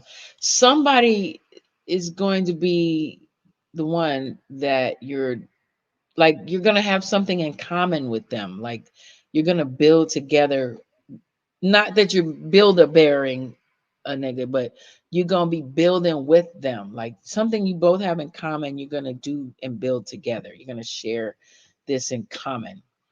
All right, that's what I got from looking at the card, my damn self. So, but what I'm reading too, it says, in a general context, the Three of Pentacles is a positive card to get in a tarot spread. It represents learning, studying. Okay, I want the love stuff. Come on, here we go. In a love tarot reading, if you are in a relationship, the Three of Pentacles indicates that you are committed to the relationship and are putting the effort in it to make things work. If you've been having issues in the relationship, it could be a sign that you may seek the help of a relationship counselor to overcome your issues. You and your partner are growing together and learning about each other. If your relationship is relatively new, the Three of Pentacles can represent a time in the relationship when you are learning all about each other and figuring out how to share your lives with each other. If you're single, the Three of Pentacles can indicate that someone you like has noticed you too. It can also mean that you may meet a potential partner through work or study. Yeah, it means like the person you're going to get with is going to be somebody that you have something in common sincerely with, and y'all going to live and grow and build with that. Do you know them? Let's check that out. Does no so know this person? Does no so know this person already? Does no so know? Oh snap! Hold up. The Magician inverted. So let's check out that. What does that mean? The Magician inverted in love. Okay, well, they're saying the Magician Tarot in reverse means that you are feeling confused or unsure about your relationship. It can be a sign to pause, think about what is important to you, and make sure the relationship is right for you. Your low confidence or lack of willpower or an inability to manifest your relationships create an insecurity when it comes to romance and love. Yeah, you're confused, you're not sure. Well, we already know that. That's why we asking you what it means. Dang. You must become more honest. with your other half.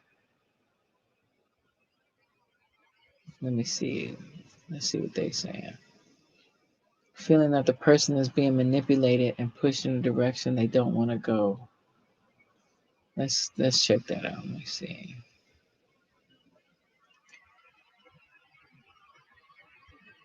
Like for example, like a magician is like a charismatic showman, right? When we think about what a magician is, they can get whatever they want. So reversed, he's the same, but his motivation for his actions is bad.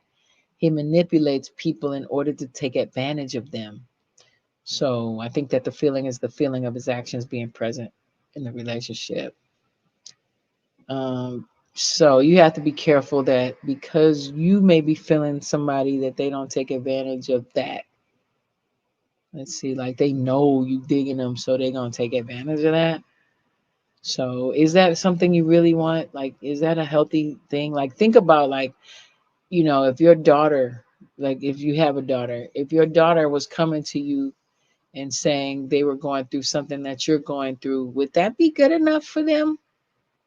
Would that be good? If the answer is no, then you might want to let that go. You know what I mean? Because there's somebody out there that's gonna really be about that life. I don't know um,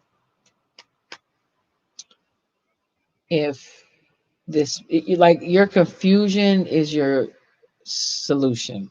I'm trying to rhyme, meaning like if it's confusing, that ain't the one. You know what I mean? Because the one will let you know that that's what it is, right?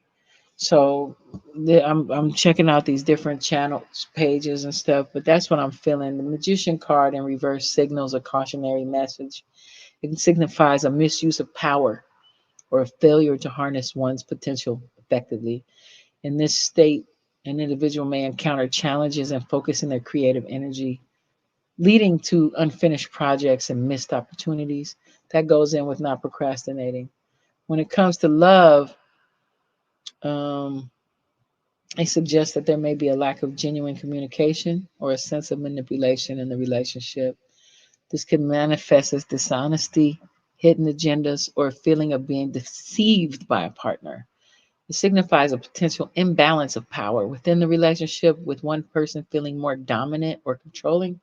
There might be struggles in effectively manifesting the desired outcomes in the relationship, leading to misunderstandings and missed connections. To overcome this, it's crucial to focus on open and honest communication, ethical behavior, and addressing any power dynamics that may be causing friction. Yeah. So you want to be careful that this person doesn't take advantage of their fact that they know that you might be digging them. You got to flip that. You got to whip that pussy. Bang, bang, bang, bang, bang. No, put it on the line. Let them know how you feel for real. Okay. And then if you don't get some kind of solid resolve from that, you're going to have to let it go. Okay. And move forward. So you can leave that space open for the next person who is going to love your stanky draws. Okay. They're going to love your stanky draw. They're going to be like, come here, girl. They're going to put their face between your butt cheeks and be like, girl, I love it. They're going to love it. Now, if this ain't the one, you need to know that soon so you can get that space going. All right. If he is the one, you got to be careful that because they know that you're already digging them, that they don't take advantage of that. Ultimately, that's what I got from the magician card reversed. All right. So that's going to be the one. The one, either he the one, like once you let this person know, hey, you know what? I'm just really loving you. And, whatever the obstacles are that on my end that's making you not give me that love back, I'm fixing that. I'm doing that. Doing what I need to do. And then, don't be afraid to get that answer. Now, if you in your heart of hearts really know you know that answer, why are you dwelling on that? Let it go. I think you better let it go. Got another love TKO. Okay. But if you just really want to share that feeling, you got to let them know. You got to let them know. And then Be willing to hear the truth about that situation. Okay. And then, really, really just like I'm cleaning out my closet and organizing, get your heart situation in order, get your heart chakra situation in order. You know what I mean? Like you can't just have this lingering. That's the procrastination that I'm feeling. Like you're lingering. You need to let them know I love you, and then see what they feeling, and don't take less than I love you back. Ooh, ooh, baby. Okay. It's late when I'm doing these songs, but yeah, like don't settle for less at all. You are just really amazing. Okay. And you deserve the absolute best because you give so much in your relationships. You really do. You're a giver, and you need someone to give to you in this last 50 years of our life. Like, we are past a certain age. I'm assuming you know, and we ain't got time for that. Nothing less than the best, you know.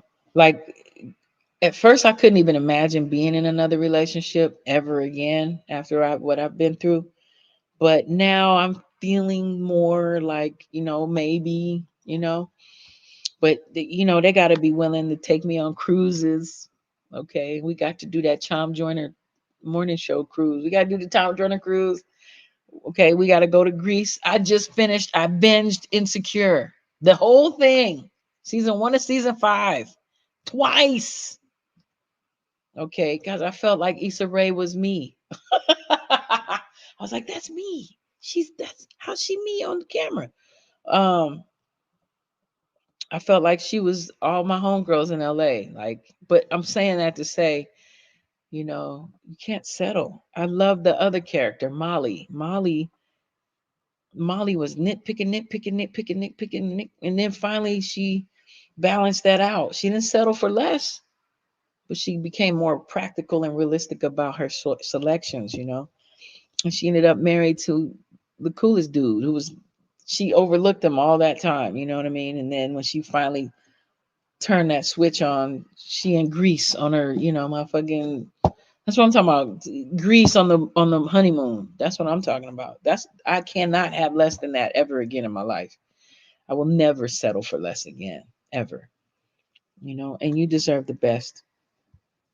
So, don't be afraid to put 10 toes in. That's what I was feeling like. You got to just put 10 toes in it. Okay. And then, don't be afraid of the answer. You know, get it and get that shit out the way so you can move on to the one. Because that one is popping. Okay. He going to look better than that one. He going to smell better than that. He going to have more money than that one.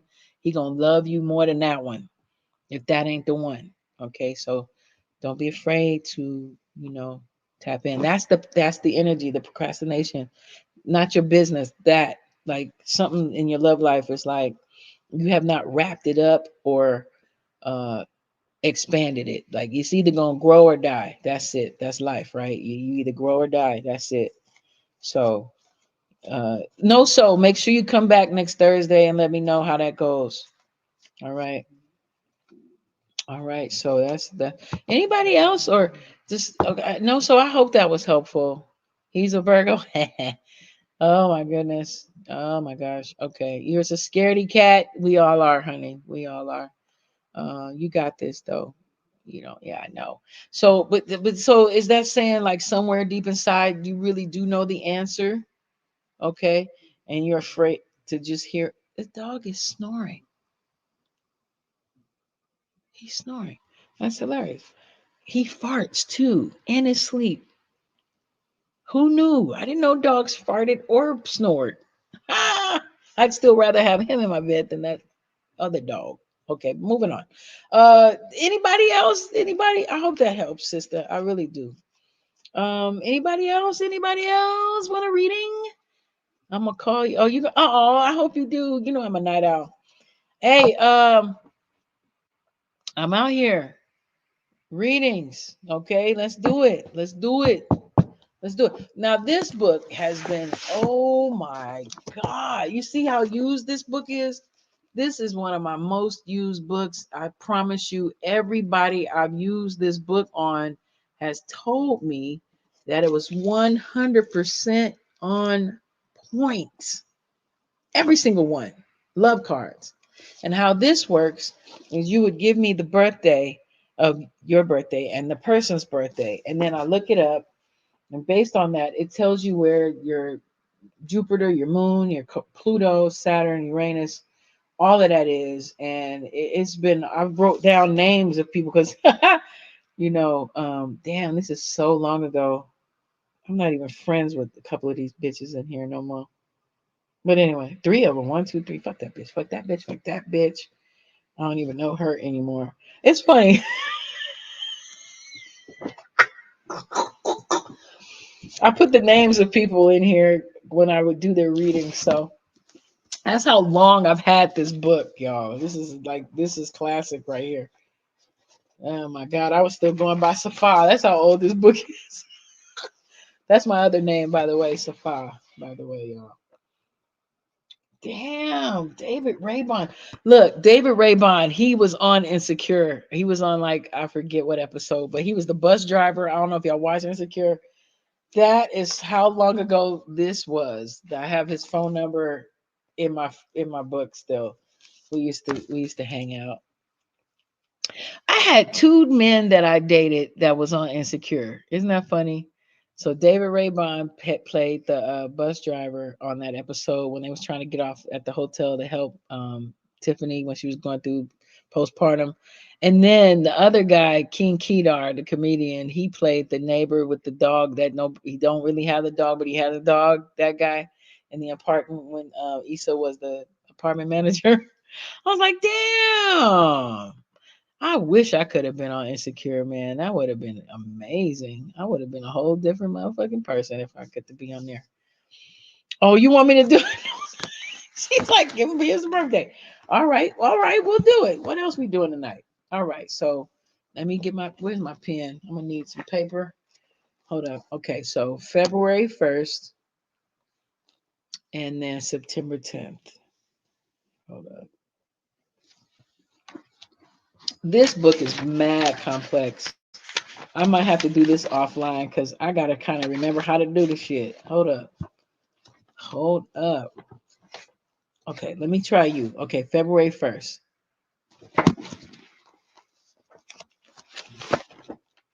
Okay, see, I know I was supposed to do it because it flipped right to the page. The actor card. All right, so now I look up them and their birthday, September 10th. That's Janine's birthday. Think about Janine. Remember? Fuck that bitch. Anyway, all right.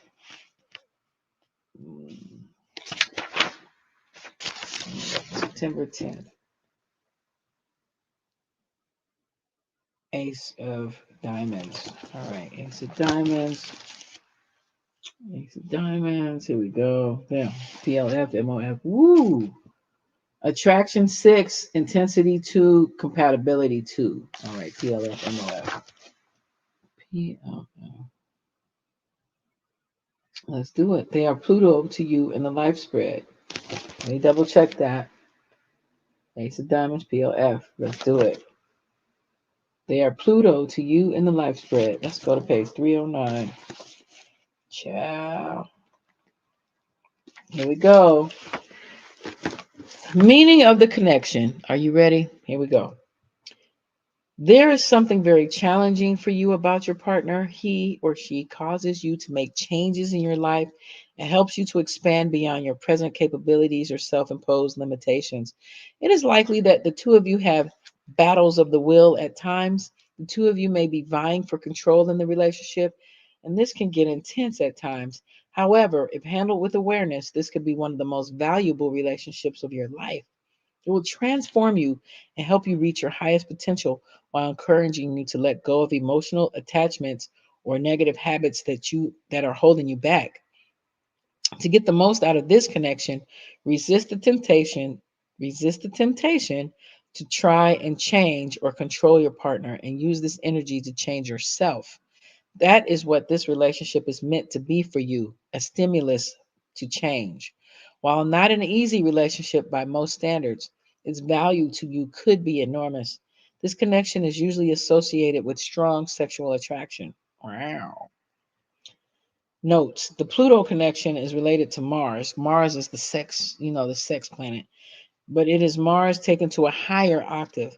Instead of the lust and anger of Mars, we get the control and power complexes of Pluto. As in the Mars connection, Pluto has a high level of attraction and intensity. Ultimately, how this relationship is for you will depend on your relationship with yourself. The Pluto person reminds us of some qualities in ourselves that we have contracted to change in this lifetime. If you are aware of your own faults and are able to accept them, this relationship will not seem too intense and challenging. On a spiritual and personal development level, this can be one of the most important and valuable relationships of your life. This connection has a negative 5 in compatibility because few people can live with this kind of intensity for long periods of time. Of course, other more harmonious connections can help to offset this intensity and help the two coexist in agreement. Affirmation for this connection: my partner's presence reminds me of those things that I most desire and things that I want to change about myself. You let me know if that was valid for you. And then it goes on, but we can build on that because it goes on to all the other planets, like 5 or 6 other little planets that connect you. Let me know. Give me some feedback about that if that was valid. Okay, you let me know. Okay. But to me, it seemed like the same thing we've been saying. Like, I don't know what it is. It's not like you got to change yourself, like you're not like this fantastic person. It's just like certain things that you need to clean up or fix. And like it's you, like, and that'll attract them even more to you because you're building on self. Like that's just general, right? Ain't that everybody? Right? But in particular, you with this particular situation, it seems that yeah, it's like you got to fix and clean up some things in your own realm to be a healthier partner for this person.